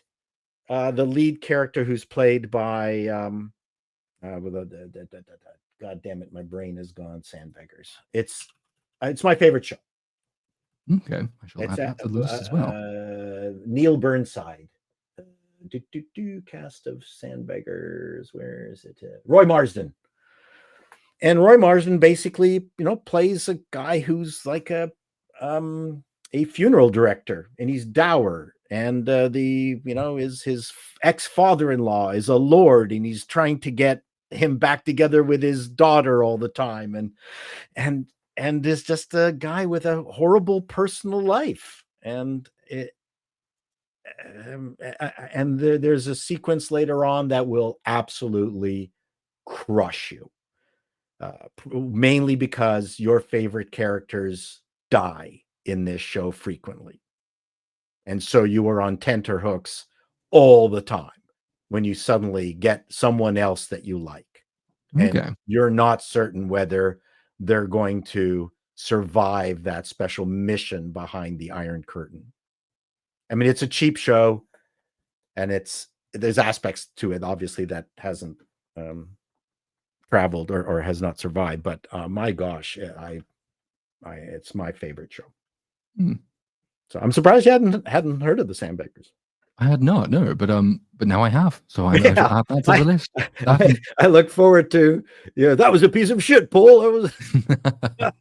I mean, yes, it's and once you start getting into it, it has such a nice groove, and the cast is fantastic. And Percy, you will love Percy, the officious lifetime bureaucrat who is always at Neil's, who's always and whatever. I won't get into it further. Once a Time in Hollywood is Once Upon a Time in Hollywood is order. That's Melvin I'm Deeply guessing for it's- 2 fake monies every It's week. normally a synonym for shit is normally the word that Melvin chooses for the end there. I'm assuming that's what it is. Melvin does not like Once Upon a Time in Hollywood. Oh, that's you're talking about the Tarantino movie. Yes. Yes. It was an interesting movie. I've never figured out exactly what Melvin dislikes about the movie. I've only seen it once and I wasn't properly watching it, so I can't really comment. Tarantino does these great what if movies. What if the Nazis, didn't? What if we took on the Nazis? What if, yeah, exactly. We have lost the producer, so I don't know what the hell is coming up next. We have another super chat. Sorry. We can just talk amongst ourselves, Platoon. There you go.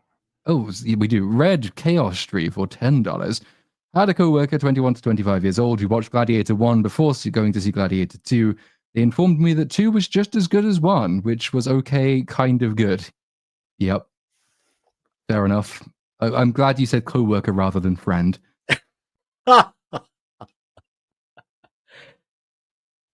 I mean, it would be hard for it to be dramatically worse, right? Given that it is the same movie, but it's just that all of the beats they add in, which they've taken from the first one and taken in without the context of the first movie, they don't make sense in the new context. Characters don't need to be making the decisions they make.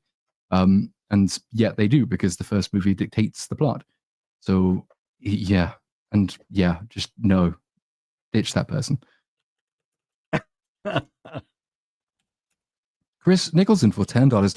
What is interesting is that the evolution of accents happened backwards. If you were to go back in time to 1776, the British accent would have sounded southern. It was England that changed. Yes and no. I think that there's a truism in there. Like, for instance, the people of the East End of London, I think, used to sound like what modern day Australians sound like today. So the East End accent used to be Australian. And because so many of them were criminals and they all got sent away, and became quite an isolated nation for a long time, their accent didn't change while London's did. The determiner is how isolated the place happens to be culturally, geographically, because the more you have a fluctuating population, the more outside influences come in, the more your accent changes. And it's true that the French, the Quebecois French that they speak in Quebec is more the farmer French that, when they arrived in Quebec in the 1700s, that's the way, they spoke, eh? Not quite. But close enough. Yes, the Quebec French is more akin to the farmer French of the time that when the French came to North America. Austrian German as well, isn't it? Because when Arnie offered to do the German dub for Terminator, he was told that the Austrians sound like farmers to Germans, so he couldn't do it because "We'll be back" doesn't sound very threatening. Did you ever see, I think it might have been a Nova show, where an individual wanted to find the correct accent used in Shakespearean time? Did you ever see that special? No, I don't think so. So I've seen it twice. It was a long time ago, and I think it was a Brit who went around the UK, pulled out some passage from Shakespeare and asked people on the street to read it.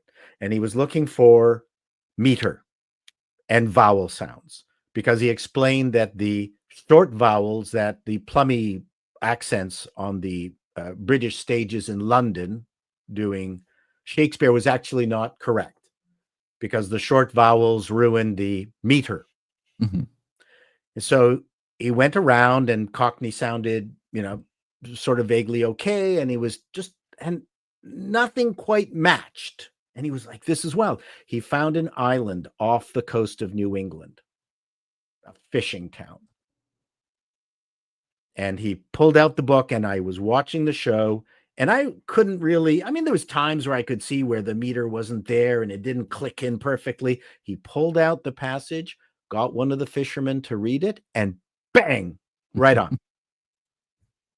So it's just a town. It's just an island off of the United States. These people were the inheritors of Shakespearean English. It was a great show. For the life of me, I don't know what it's called.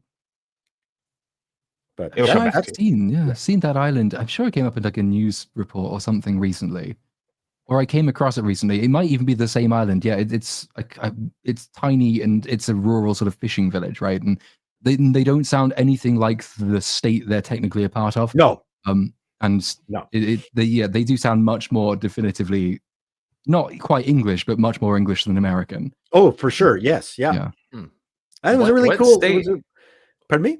What state is it Off the of coast of? Maine.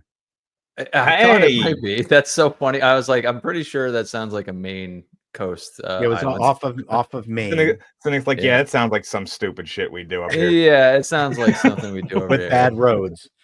Yeah, the worst roads for sure. Someone I once love that asked stuff. To if me, Maine that had to me paved is roads. that to me I think is some of the coolest stuff. Which, you are you what are you, Gen X, Gen Z, what are you, movie cynic, dark horse, dark hour, what are you? Dark horse. I'm a millennial for sure. You're a millennial, okay? Yeah. 88, whatever generation 88 runs. I am lands at. 87, baby. I'm Yeah. about to be 38 years old. Woo! Let's go. Yeah. So you guys are curious. Mm. I got Enough. one more for you, cynic. I got All right. another Oh, British, $40. British one for you. I don't remember reading about nipple clamps in the Bible. 50 Shades of Grey. I think well, that you counts. got that one. I'm trying to help you.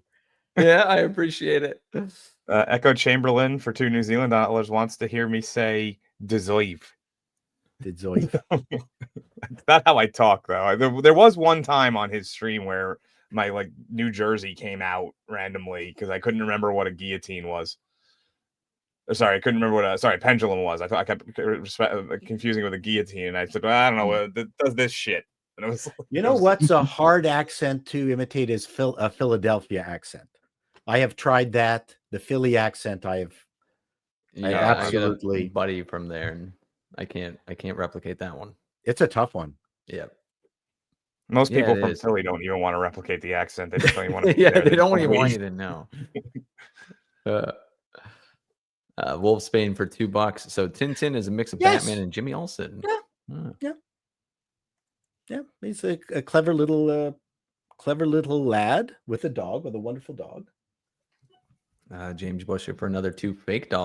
Thoughts on the F1 movie trailer if you've seen? I have not seen. I have not. I have not What's either. Which F1 story are they covering?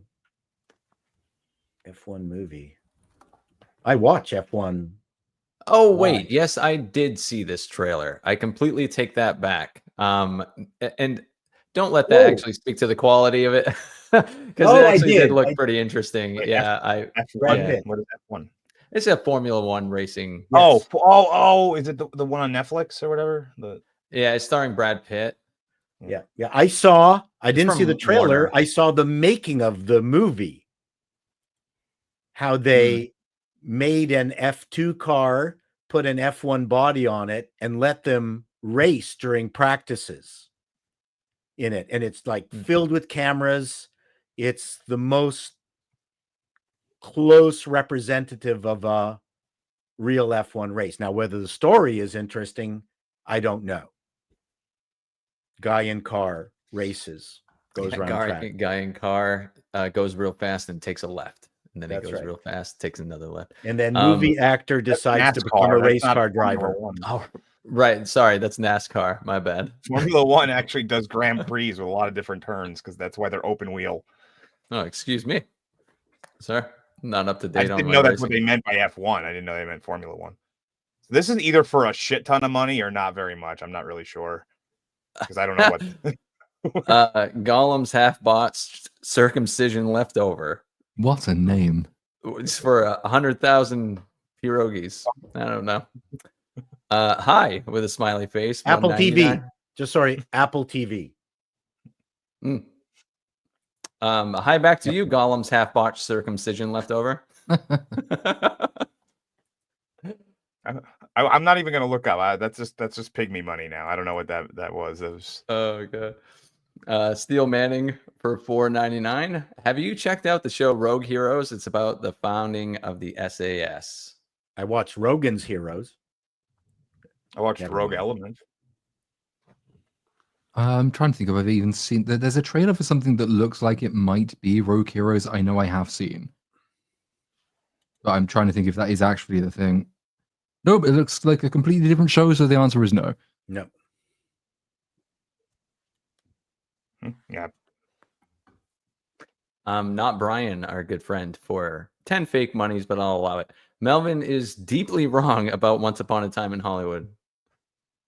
I don't know. I tend to kind of agree with Melvin on Once Upon a Time. I only saw it once. I can't even really. It was nice that Sharon Tate did not get killed.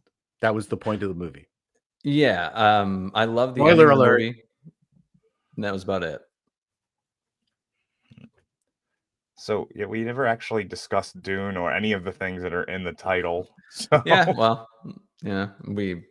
people were asking Dune, about did you it. see Dune? I have had Dune on, which is not quite the same thing. I keep it loses my attention every single time it's on. The production values look amazing. Some of the actors give seemingly good performances. I am not sure I could really tell you what's happening. It's just losing my attention completely every time. It definitely. They're trying to do the Game of Thrones thing, which is funny because weren't you the one, Platoon, who told me that Game of Thrones was influenced by Dune originally? Wasn't that like the? Yeah, I think so. I mean, there's quite clearly, certainly from the beginning of the book, maps very, very closely to the beginning of Dune and everything from the premise, even down to relatively small narrative choices like the fact that you begin with royal family who are in place and comfortable. They are summoned by Emperor to new place. You follow Father, who seems to be your protagonist, but Father gets suddenly killed, and then the protagonist becomes younger son. Younger son is sent away from unfamiliar place to unfamiliar place and has to earn loyalty of new surroundings and all the rest of that. That combined with like the magic systems and certain other political intrigue things make them quite similar at the beginning. I don't know how. I think they diverge probably quite early on, like the midway through the first book for Game of Thrones, but the origin is very clearly there. Yes, this is a thing that this is one of the reasons that I mentioned that, because they are definitely trying to channel that, like, and now the sex scene. And there's a lot of it's weird with Prophecy because I feel like I've watched all 3 episodes and each one of them has these little bits that I would say intrigue me a little bit, but there's just so much between them.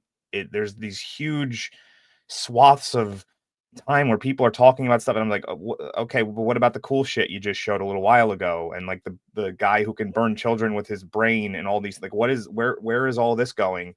And it just seems like there's a lot of wasted space, almost like the episodes shouldn't be as long as they are.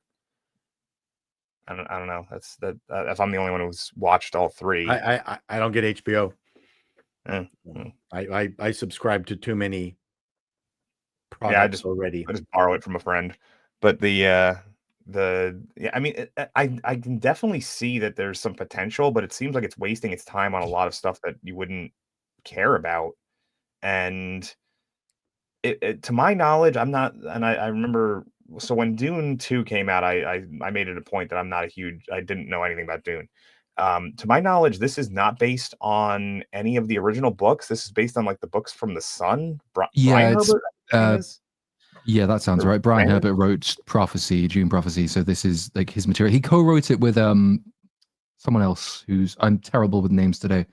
But he's genuinely understood to not be a particularly good writer or good inheritor of the franchise. And yet he's written a lot about the later and earlier stuff in the timeline. So this is an adaptation of his material rather than Frank Herbert's. So then, yeah, you get a lot more filling in of the background intrigue between the major houses. Particularly, I mean, the Atreides feature in this, and doesn't Model Harkonnen found the Bene Gesserit, and then you have the Carino, who's the Emperor's family, and then there's someone else as well. But if you ask me what the plot of Dune Prophecy is, I would struggle to tell you. I think they're arguing about some spaceships at the moment. I may have missed something. As of episode 3, it's basically just a huge revenge plot by the Harkonnens. That's essentially what it is that they're just trying to do the thing that the Bene Gesserit do all the time, but it's not them yet, I guess, is to try and manipulate who's emperor, who's marrying everybody, like all of that stuff. It's the origins of all that. It's just a lot of talking, though. That's the problem. Is they're stretching out the episodes with way too many conversations that probably should be shorter, and that's probably the biggest problem. And you can make it work if the people doing it are actual characters, and if you're fleshing those characters out, you care about them, or if you're building out important parts of the world that you'll revisit. All the things that the first couple of seasons of Game of Thrones did really well. You care about these people. You can follow their story because lots of them are new to their new surroundings, just as the audience is. So it's easier for you to learn alongside them. And it's important to learn about the politics of the places because you'll be spending so much time here. So all of that makes Game of Thrones' long dialogue scenes work. And even then, they didn't have the confidence just to have them in the first season because they had to throw fucking tits everywhere. So that's why so many exposition scenes took place in brothels, which Dune Prophecy isn't doing. Which, to be fair, given the quality of the female cast, is probably for the best. However, they could perhaps do with sexing it up a little bit. They've been trying to. It's just it doesn't really work the same way because it's not the setting doesn't really yield as well as Westeros does for that. But I don't know. I think I'll probably try to finish out the season, see if it gets any better at the end. It's not even worth trying to review it even because I don't even know what I would pull out. I'd be like, and then they have another conversation, and then there's another conversation, and then there's more conversation, and I just feel like I wouldn't be able to do much with that. But I'm hoping the second half of it's a little bit better. Well, the main problem is Downton Abbey and Game of Thrones crunch through all the good British actors, and there's none left. Well, they've got I want to say Mark Strong. Yeah, that's the one I was thinking of. He plays he's a fantastic the Emperor. Actor. Yeah, he does a pretty good job. Unfortunately, he's only in like one scene per episode. It's really, and he plays an idiot the whole time. He's just like, what happened? And someone died. What's going on? It's very, he has no idea what the hell's going on underneath his own nose kind of character, and it seems really strange considering they have people who tell them exactly what's about to happen. And somebody said it's another lesbian witch show. They haven't really gone that route yet, but they will eventually, probably. Yeah, give it time. I don't think I want to see the Bene Gesserit nude. No, not really. I mean, they're not really made for it, but they'll get it. Yeah, if the ratings drop or if they think that their show is too slow, I'm sure they'll add something in at some point. I've seen kissing and shit, but it's all been boring and straight, so not suitable for modern audiences. But it's nothing. I like Darker. I will watch the rest of it and probably forget after each episode what just happened. And maybe by the end it'll be worth rewatching. Luckily, they have those really big intro what happened on the last episodes to remind me what happened on the last episode because I didn't remember after I watched this one. So I was like, eh. But, what else we got? I lost my. Oh yeah. Did anyone actually watch Cobra Kai? Nope. I did. The new one? Nope. I did. All right, Dark Hour, what do you got to say about it? So that we at least cover the segment. The writing quality is significantly down. It's lost its irreverence. It doesn't poke fun at itself as much as it used to. And these problems all started probably in season 4, to be honest with you. But I think I lost that slide. It was bugging out. Oh damn! I was flipping through. Yeah, that slide bugged out. I could see you doing that. But it's lost its way. Everybody keeps going back and forth and back and forth. I'm bad. I'm good. I'm bad. I'm good. Heel face turns left and right. I'm going to try to not give away anything from the most recent act, but the actual Cobra Kai characters feel like an afterthought in the show. It's almost like they pigeonholed themselves because they called it Cobra Kai, but now clearly all the main characters are on the Miyagi-Do. So but they have to have Cobra Kai in it because of the name of the show. So they come up with convoluted ways to get them all in the same tournament and keep them both in the tournament. And it's definitely, I'm going back, I'm rewatching the first season because I want to do a full review of this most recent season when the next part comes out. And watching the first season again, you see that there was a lot of care and love given to the IP in terms of the music choices, referencing things from the past, the You know, the way that they treated the characters, it was still fun. It's so serious and dour, almost kind of like what you were saying before, Paul, about, I forget what show you were saying, but no one really has it. It almost feels like everybody that's involved with it is just trying to get through it now, and they don't want to have more. Some of the characters have lost their arcs. Well, some of them, a lot of the character arcs are already done, unfortunately. So now they're kind of restarting the arcs. Or creating new ones that make no sense, and it's not the word. Like this isn't Game of Thrones season 8, you know, unwatchable, no longer the same show on a fundamental level. It's lost a lot of its core that made it so fun. Maybe it's just pooped out. It had a great run. I think it was really just a 4-season run, and they were doing so. The problem was it originated with other production companies on different services on YouTube Red. Yeah, and I think only breakaway show on YouTube Red, and then Netflix bought it. Yeah, and then when it did eventually get to Netflix, they did a pretty good job of continuing it, and I think they wanted more than they really could get, and they tried to stretch it, and you could see that in this season, especially because they took every season up to this point has been 10 episodes, and this one's 15, so they're already stretching it. Wow, and I still am enjoying it, but it's definitely not the same show anymore. I'm not going to tell people. I'm not going to sit here and be like, "Oh, don't watch it. It's garbage. You know, don't give it your time." But I'm just saying, taper your expectations a little bit. It's not the same show as it was anymore. So that's all I got for that. There you go. You've checkbox. Next one. Yeah, I'm just going to clip that, put it on my channel. That's my review. I'm done. There you go. Thanks for the contribution, Platoon. Yes, I'm you're more than welcome. I'm offering unparalleled insight into this show that I haven't seen. It's okay. I mean, that was, you know, I put that in there because there was several people were asking about it in the chat last week, so I figured I'd throw it in there. Dave asked us to make fun of the new Jaguar vehicle since it's a free-flowing episode today. So wait, there's a new car as well as an ad. Oh my god! Yeah, there it is. This is what it was prepping us for. Do you understand now? Is that even a car? Miss Piggy. I mean, I can't really tell much about it from just a front view. There's a side view in there. Yeah, there's a side view in here. Hang on. It looks like Miss Piggy on a mobile. This ridiculous looking thing. Like from the front, it would just look like a car. Yeah, that looks bad. It is called Barbie Pink. Why? See, maybe in a different color, it wouldn't look as bad as it does. But it looks like what the Joker was driving in that shitty Suicide Squad movie. That's not a good thing. It is. It's a sex swap Batmobile. That's what it is. Yeah. Yeah, it actually does kind of. It looks a little bit like as if you took some of the embellishments off of the '90s cartoon Batmobile and only left the weird, real, like body shape. You took all the cool aspects off of it, though. Now this is meant to be a show car. So what they're delivering here is what is called design language.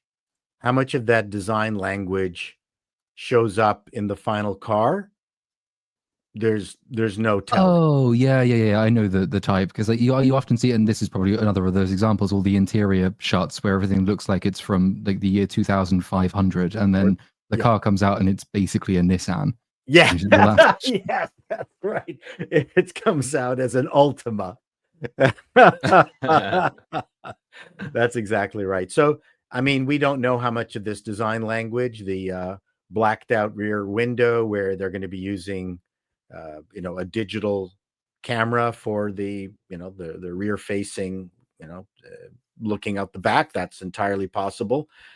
Who knows? I mean, we'll see how it comes out. It's not going to hit the road for sale until 2026.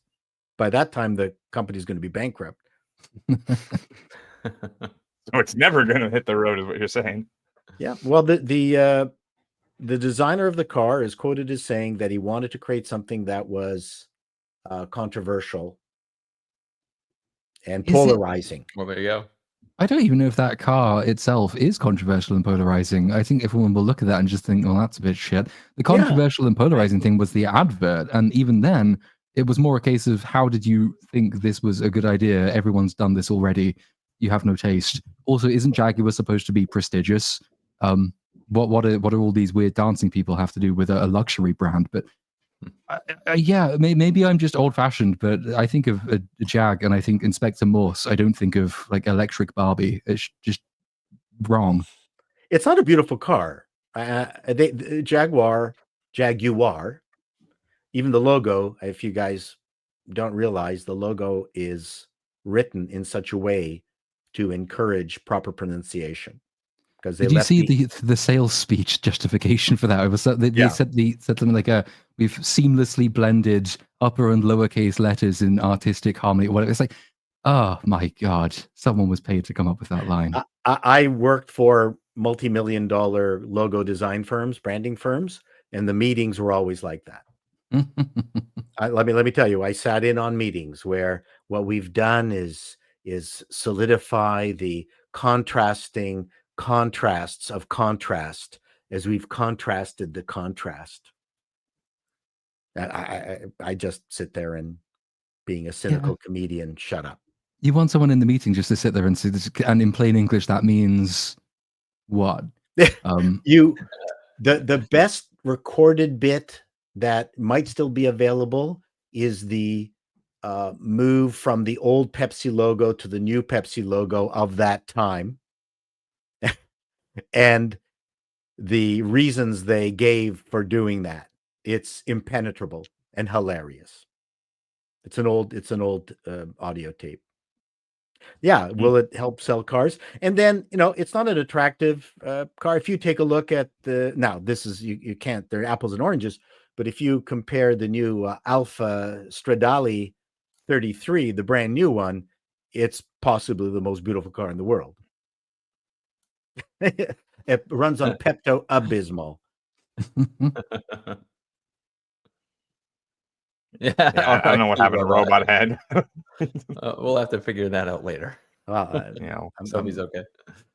He does this from time to time. I mean, there's a legendary run of Echo Chamberlain trying to track down Robot Head for like 17 months straight. It was fantastic.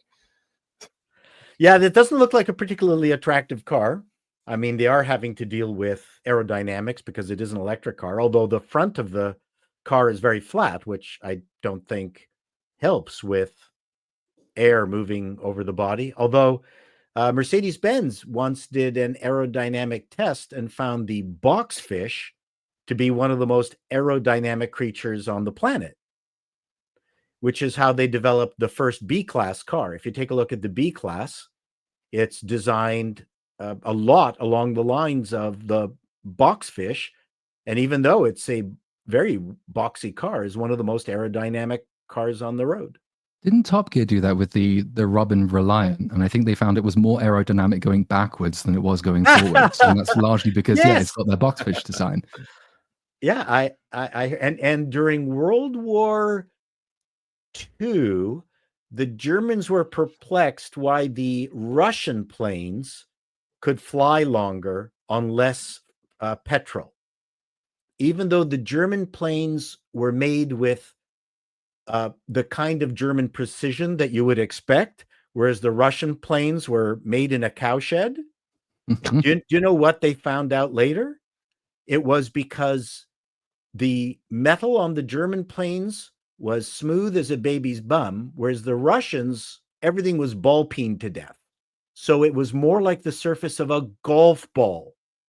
They just through their complete incompetence or lack of budget or lack of time, proper steel, they ended up accidentally creating metal that would stay aloft longer. Well, yeah, there was a all women's pilot regiment in World War II that would basically fly up real high, kill the engines, and just essentially like soar with nothing, no engine going at all. So they made no noise. So that would make sense if it was like a golf ball design. Yeah, but that was not on purpose. Yeah. It was just the mere inability to make smooth airframes. Of course, my dad was in a Caproni bomber where the fuselage was metal, but the wings were doped cloth. which sounds kind of awful, but it would take bullets and they would just go right through the wings, and which meant the bomber would not crash. Although 1 out of 7 came back alive. So still. Well, it could have been worse if it had been all metal. Yes. Well, my dad came back. What can I say? That's why I'm here. Some more supers coming in. This is the fun World War II stuff you get from me, kids.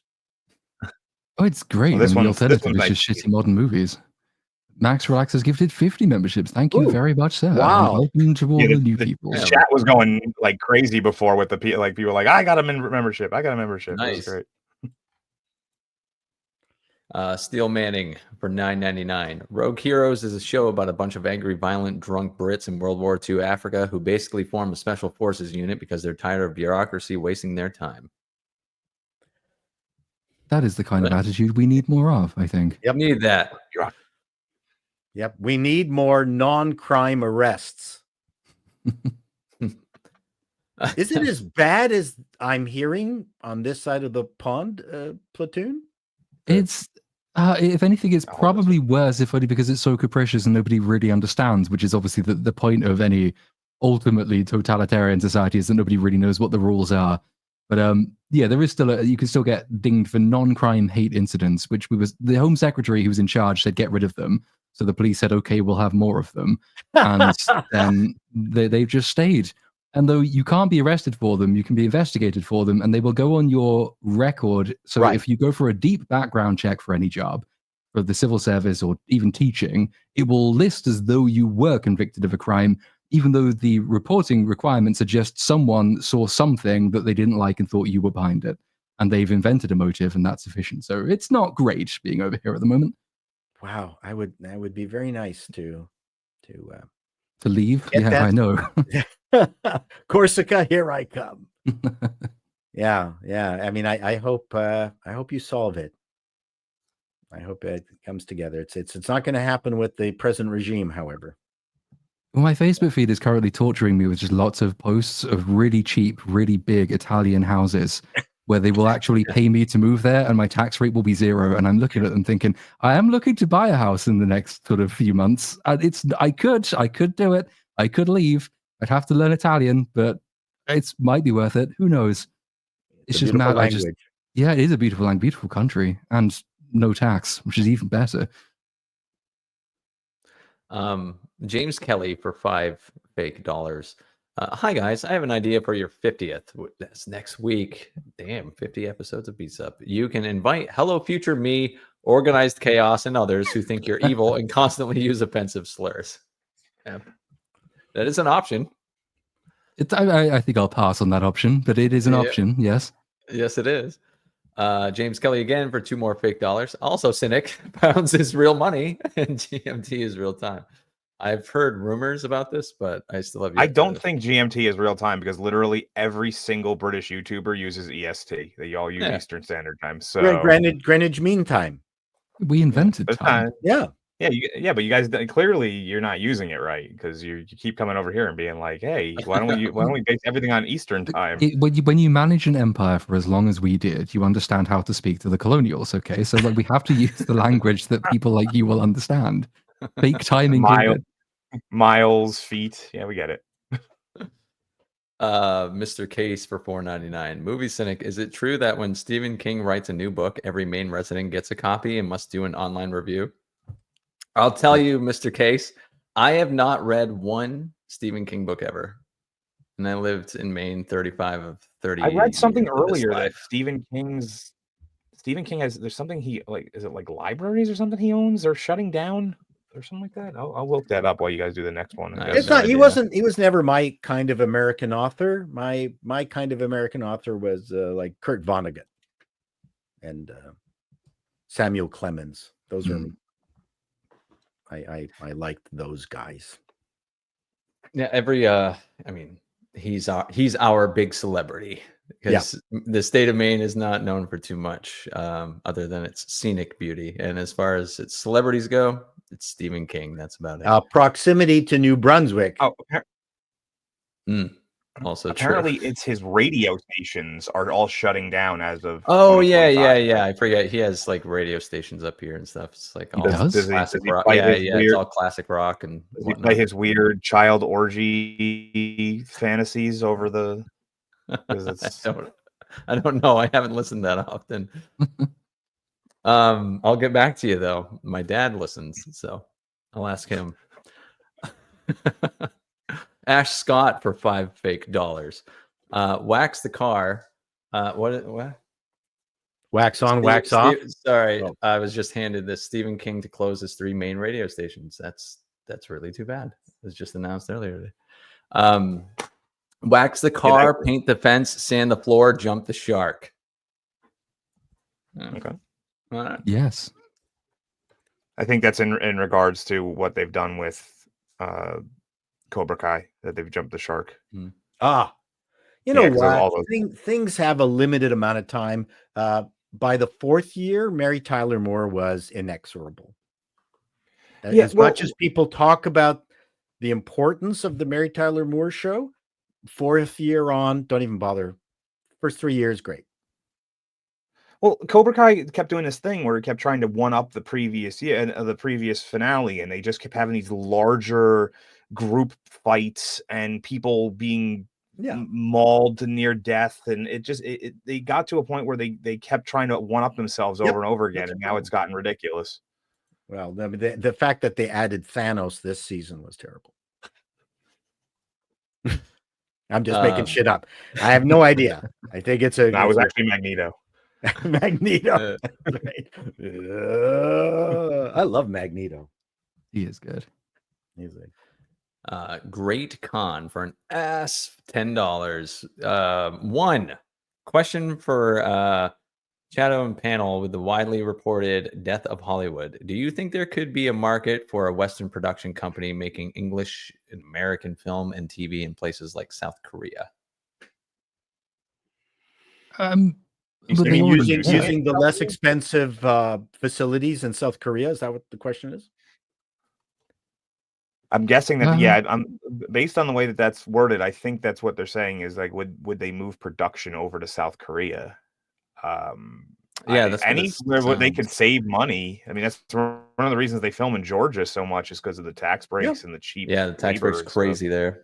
They Vancouver and Toronto are a buzz constantly with productions. So Hollywood is stupid. I mean, the governor Newsom is begging Hollywood to not fall apart, yet he has provided a tax incentive for productions to stay in Hollywood, but they have to adhere to hardcore DEI regime, a hardcore DEI regime. And like, no one wants to do that.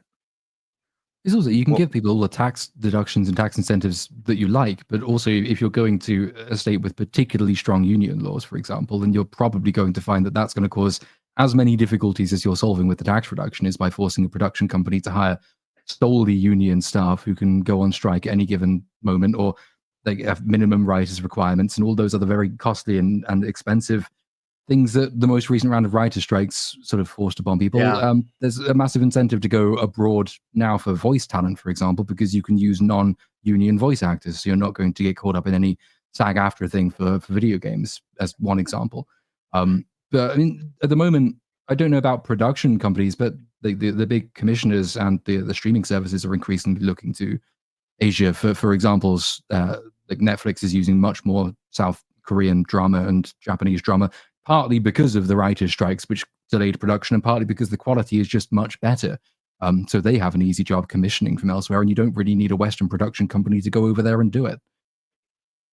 Apart from the large-scale movies, which Hollywood was always very expert at because they do have a lot of skills there, and sometimes only Hollywood has the level of skills for some of these super large productions.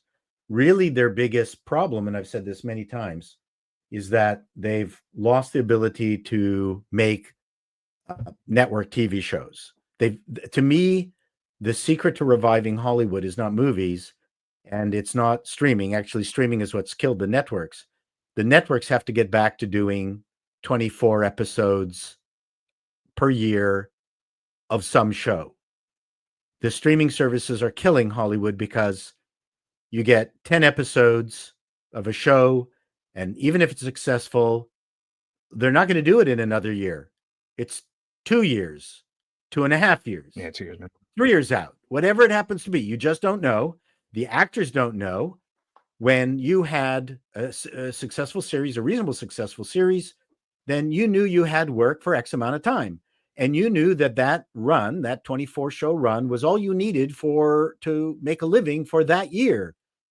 So you lived in Hollywood, you lived in LA, and then next year, obviously you hoped for the show to be picked up. And the only way Hollywood is going to resurrect itself, to me, is actually resurrecting the network TV show schedule and start making shows like Knight Rider and Manimal and all the crazy, stupid stuff that the networks used to do. Like, here it is, my next fall preview show. They can't survive doing what they're doing. They've lost their mojo. And when you're doing 24 shows a year, that is a perfect environment for Hollywood, because everyone has to be there to do 24 shows a year. That's gone. It's funny as well watching the ways in which the streaming services are doing everything except learning from the better examples of cable. Because they're bringing in the ad models and subscription packages and things. And I think Disney is launching a channel, quote unquote, a channel, which will play scheduled back-to-back Marvel productions or Star Wars productions and things. So basically what you're telling me is that you have created a thing you have to pay for, which does pre-programming based on shows that have already been commissioned and completed, and you're going to lock people into a contract. So you're doing network, basically. You're doing cable, but without the production philosophy behind it. Why not just go the whole hog and go back to cable? That makes more sense. Exactly. And I'm saying they need to go back to network, because some of the most of the majority of popular shows on streaming are old network shows, because they've already got 90, 100 shows. They're already there. They just bang, bang, bang, bang, make them available. And they're super popular. And it makes the money, and it doesn't cost them a lot. So only the networks are capable of grinding out those kinds of shows. Magnum PI, Murder, She Wrote, stuff like that. We're missing Love Boat. I mean, I'm telling you, we are. Discovered yesterday all of the X-Files is currently on Disney Plus, which is great, because that means I've got many seasons of it's a Fox production. But again, same sort of thing I imagine is that they are just using something they don't know how to make themselves, rather than looking at how that was made and why it was successful and considering emulating that. They're just sort of pinching from the back catalog and hoping that people will stick around for it. Now, the only way you make stuff like that, and this was my era, is that you commission 100, like this is each network, commission 100 pilots, pay for them, shoot 20 each, show maybe 3 or 4, 1 or 2 survive. That's the only, it's a numbers game, not a quality game. And that is what's been lost. They think they can just do quality stuff one at a time. I mean, the BBC was sort of good at it at one point, because the writer would be in charge of the show. They were king of the show. But that was never the American way. They always had committees and stuff like that, writing teams. But it's only ever a numbers game. They have to go back to that, because it's brutal. That's how you get 1 or 2 good shows, by commissioning 100 scripts, shoot 20, 2 survive, repeat. And going back to that will also give people work in Hollywood. One of the things that people forget is that most of the people in Hollywood actually made their money living on failed shows. No one talks about that. Movies that were commissioned and then never shot. That's where most of the money was. No one talks about that. Well, I'm the only person who mentions this, because I was there. I had a friend who was scared to death that one of the pilot scripts that they were commissioned to do would actually go on the air, and they'd have to do it regularly. It's like the producers thing. Like, we can make more money on a flop. Well, they just didn't want the tension and the pressure of success. but they were good enough that the network, she was on the approved pilot script writing list. So out of the 100 scripts that were commissioned, she would get 1 or 2 or 10 or whatever. She would write them. Maybe they got piloted, but they never went forward. And she was really happy when those shows failed. I guess it would probably help if you weren't spending like $250 million as well up front, effectively commissioning 8-episode miniseries using Hollywood actors, because then the amount of money just on your overheads before you even started shooting is such that you can't afford to do like dozens and dozens and dozens of potentially failing pilots. You do have to commit to it because of the amount you're spending. And consequently, we were talking about the death of the movie star a little bit earlier. I think the death of the TV star is the understated companion piece to that, is that you don't get many actors who are just famous, big name television personality type people. I can think of 1 or 2 at most who will just pop up frequently in any moderately well-produced show, but that's it.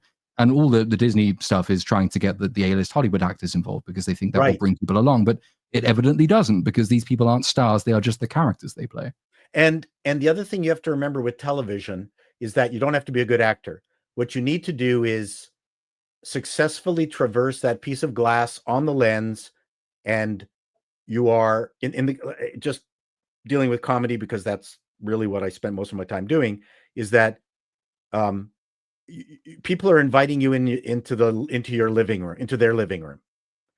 You need to be more like the funny Uncle Joe that every Christmas puts a lampshade on his head and sticks a bulb in his mouth, like every Christmas. Like you're dealing with family. It's why bad actresses like on Murphy Brown, whoever the lead, Candice Bergen, she wasn't a good actor, but she was perfect for TV. Ted Danson, he's a good actor, but a good TV actor, right? And these are the people that they cultivated, as you said. That's exactly what you're saying. And I mean, I'm sure it was the same way in the UK.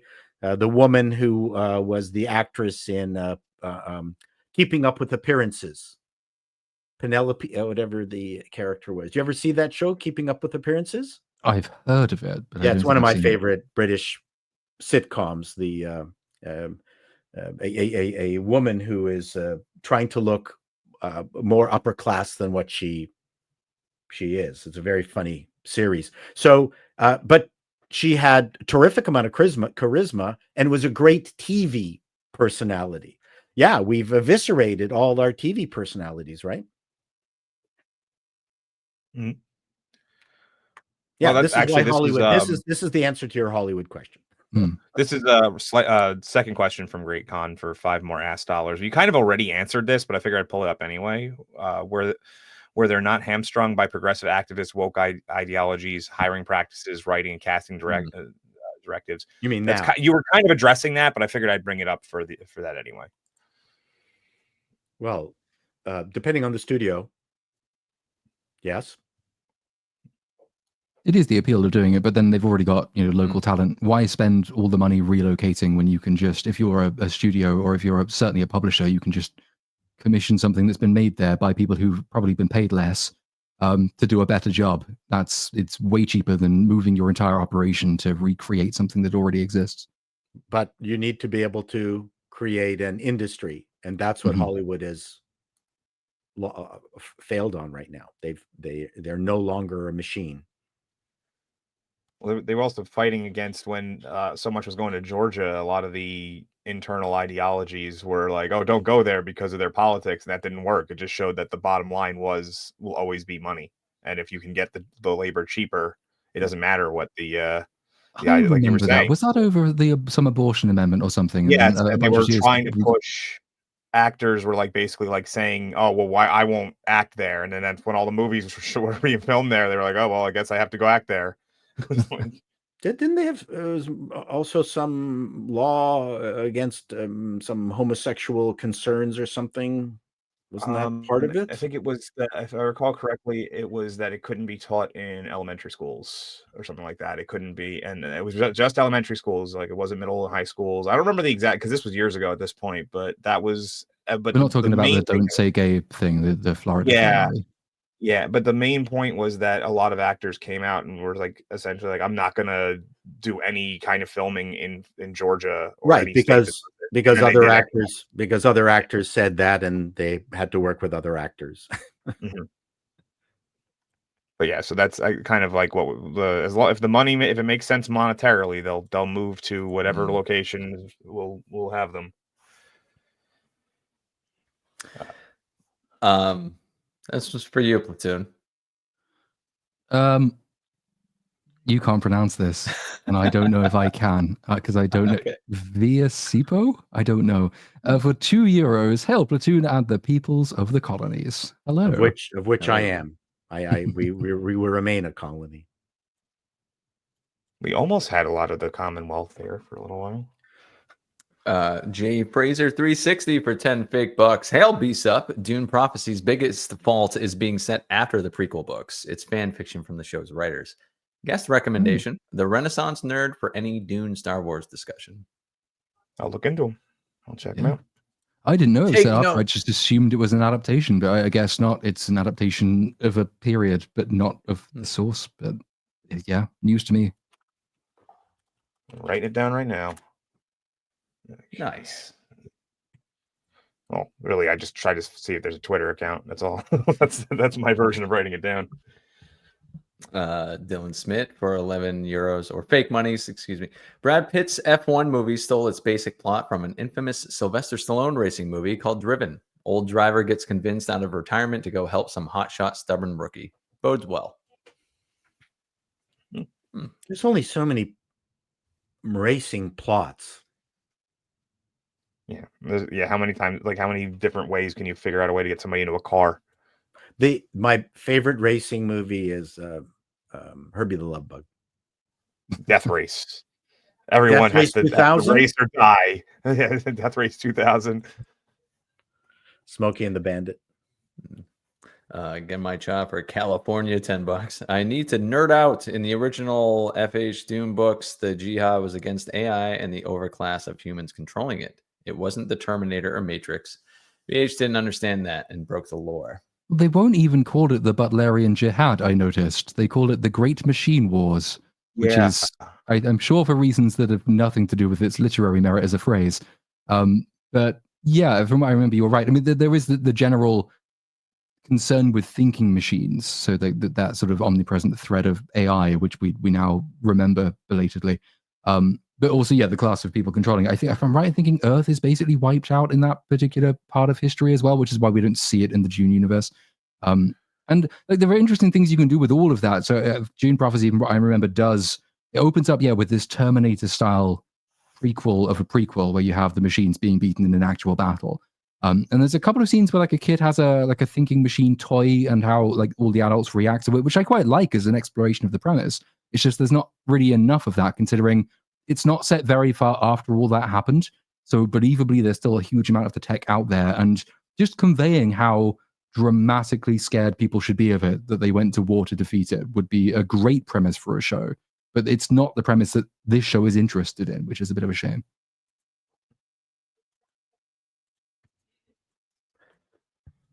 Joe Eager for $20. Thank you, sir. Anyone watch second season of The Lioness or of Lioness? It has actual anti-woke messaging. I've heard of it. Well, that's the same. That's what's his face who does Yellowstone and all those shows. That's it. The Machine. Producer of all those. Yeah, I know who you mean. Yeah, it's the same guy. I can't remember his name all of a sudden.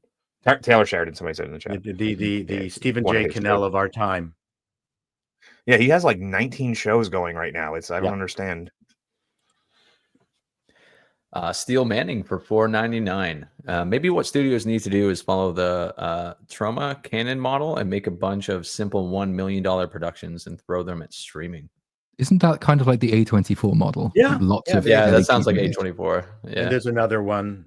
Lionsgate is kind of trying it. Except they're spending too much on it. We need original movies. I mean, the horror movies are fine, but they're not that original. There's sort of variations on a theme. Oh yeah, I saw Mithrigan recently. And Oh, you that did? was I hadn't seen it before, but it came on, so I put it on and watched it, and it's just like that's not original in any way. It's just the same as a load of other movies with similar premises. Like it could have been a really interesting movie had they taken it in a different direction, right? The twist. Well, I mean, like the way to set it apart from the other movies was it's like tongue in cheek and trying to be more satirical instead of like serious, like the original Child's Play movie was, or something like that. I mean, calling that serious, I don't even know if Child's Play. Well, you know, it took itself a little more seriously than Mithrigan. It did, but then it became really silly, because I thought Mithrigan started off silly. more serious, and then it became silly, and that was the point at which I thought it was just dumb, because you got a really interesting premise in sort of what are you creating in a surrogate parent, basically, which takes all the job of parenting away from you as an adult, and then splits you off from your child, and then you become kind of redundant. There's an interesting science fiction premise. But then it got so constrained by the requirements of the genre it was a part of that it just devolved into generic horror movie cliche at the end. Whereas, oh, sorry, yeah, go ahead. No, that was me just ranting about Mithrigan. I like. No, I totally get it. In the from a science fiction thing, a modern science fiction thing, I liked her. Yeah, like the concept is really cool. It is a horror fan. The part of me that I was kind of bummed out was it was just rated PG-13, and it wasn't really like it's building up to what you're anticipating, what you're seeing in the trailers, and then it's just kind of there is PG-13ified, you know. There is a R-rated version of it. Yeah, I have that one, but it's just CGI blood, and it's just, you know, if it was actually written as an R-rated movie, they could have done way more. But got a interesting super chat just came in from Not Brian. Our good friend Not Brian for 10 fake monies. If you could give any movie, TV villain a dodgy presidential pardon, who would you choose and why? I think it's pretty easy. I mean, I'll see what everyone else comes up with, but I'd give Bucky Barnes that presidential pardon. Like, does he need one still? Hasn't he been redeemed? Oh, has he? Has he officially been? I don't remember. He was fighting alongside. He was in therapy and fighting with Captain Falcon in the Falcon and the Winter Soldier, wasn't he? So I think he's been redeemed already. Sorry, I forgot that shitty show. Yeah, my bad. Yeah, it needs to be somebody who hasn't been redeemed. Right. I mean, I'd say Captain Marvel really needs one at this point, given how many people she's killed. But she's not technically a criminal. I'd go for the Xenomorph. Pardon the Xenomorph. He needs a pardon. I think pardon the Xenomorph. That's what I would do. That's an animal. It'd be like a Thanksgiving Xenomorph. You will not be carved up for this weird holiday that we have.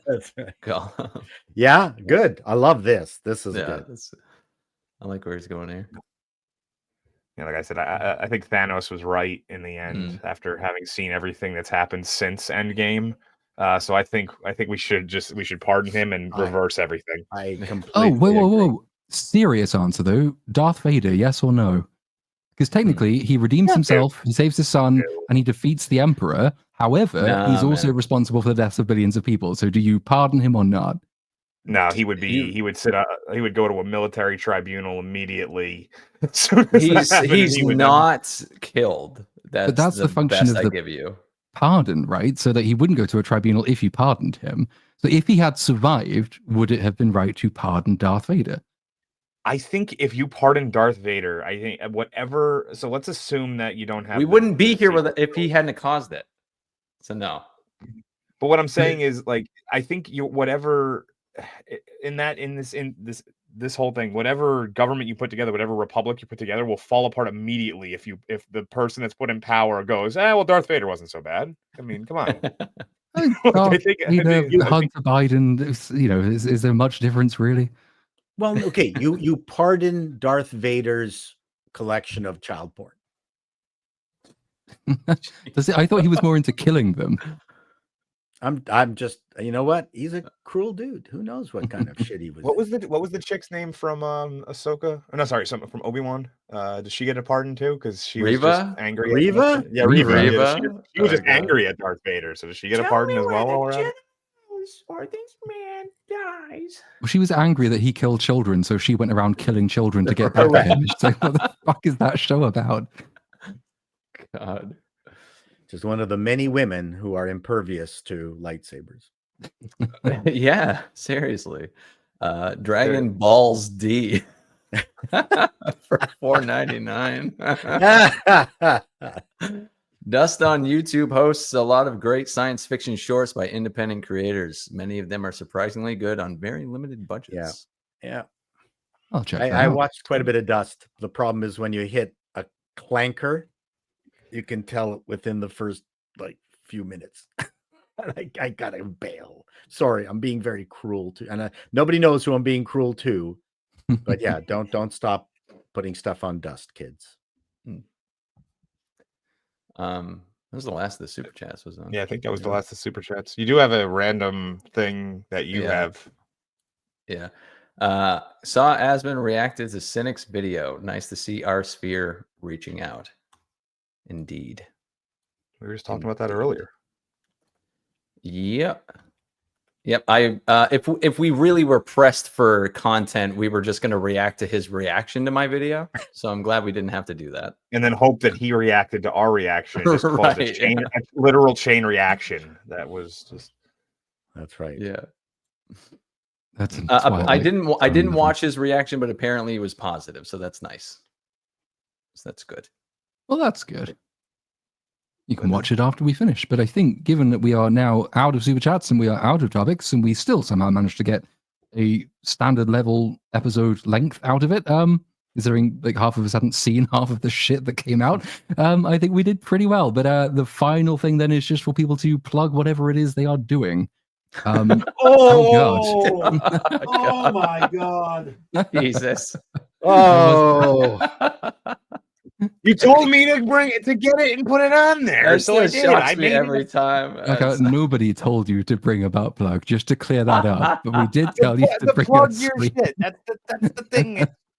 The staple Very on good. Two Hoes. It's got to be a staple here. Paul, we can kick off with you, having been startled by whatever the hell that just was. Thank you for coming. On my show Always good to hang out with you. What is coming up on your channel? Where can we find you? What should we look out for? Well, you can follow me on Call Me Chato. That's my regular channel. And I just released a video today called Joe Rogan is a Problem. So go watch that. Spent a lot of time cogitating. I'm doing a lot of philosophical because I don't do reviews. I don't like being trapped into watching things I don't like because I'm not really a reviewer. So that, and then I've got some interesting stuff for my Appalling News channel where I just talk about the appalling news of the day, and there's always something appalling. And maybe I'll talk about Hunter Biden's briefcase or computer. We'll never know now, right? No, never. No, last 11 years of crime just wiped out. It's like the setting of Minority Well, Report. I'm just wondering whether that's going to be remembered by the American populace. You two dudes are Americans. Is that something that's going to have a lingering stink? Probably. I think people will mention it for quite a while. I don't think anything really dies in politics ever since late 90s at this point. People still mention things from George W. Bush all the way up to now. So right. I don't think it's go ahead. No, I was just gonna say, and don't forget the other half of that dark hour, which was no one's gonna do shit about it either. It's just another talking point that we talk about. No, I mean, remember when this injustice happened? Isn't that fucking fucked up? Move on. So that's it for me. Please watch my Joe Rogan is a Problem video. Not I mean, it's not really a clickbaity title. It's quite an honest title. And then my appalling news. I don't know what I'm going to do next. Well, we keenly await whatever it is, and thank you again for coming on. Oh, you know what, Platoon, I love you. What can I say? Likewise. Dark Hour, what is Oh, hold coming on. up? We can hold hands just like the two girls, please.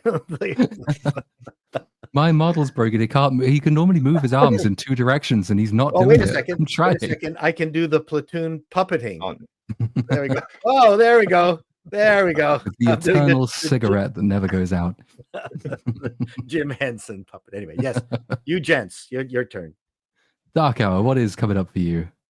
So obviously, as of today, I'm really hoping that Skeleton Crew is terrible. Because if it's just it won't be as fun. I have a lot of fun. The worse the show is, the more fun I have tearing it apart. So I'm really hoping it's bad. Worst case scenario, I just wait until the next Marvel or the next Disney abomination that comes out. Craven the Hunter. Well, that's to look forward to. Craven the Hunter. I forgot about that. Yeah. But yeah, I got that, and obviously I'll be trying to figure out how we're gonna do BSUP 50. I got my own show, which people have probably been seeing me do a lot of my restreams. I'm catching up slowly, and then everything will be on my channel officially. And other than that, you can just always catch me here. Fantastic. Cynic, now you have the attention of online, strange-looking, bearded internet people. What is coming up in your career next? Man, that's a really good question. I don't know yet. I'll release a video in the next week, but I've released 3 videos in the last 4 days. So that should keep, if anyone's interested in checking out the channel, that'll keep you busy, I'm sure. I like your new model of don't do shit for a month and a half and then release it all at the same time. Yeah. It makes for a really fun few days, I can tell you that. But Tune, what about you? What are you up to, sir?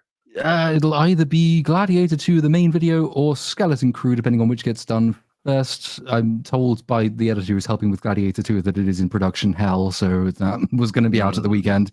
Who the fuck knows at this point? Eventually it will come out. And I'll take Skeleton Crew and get that done this week. So one of those 2 things will be out. But that's just the trailer for Skeleton Crew. That's not on yet. Yeah, it comes out in 2 hours. 2 hours time. Yeah. Ah, yeah. I guess I know what I'll first 2 talk about episodes come out in about. Okay, I'll be watching that. Mm-hmm. Thanks for the update.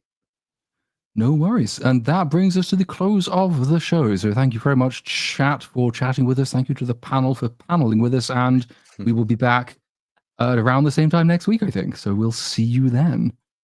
Bye-bye. Bye.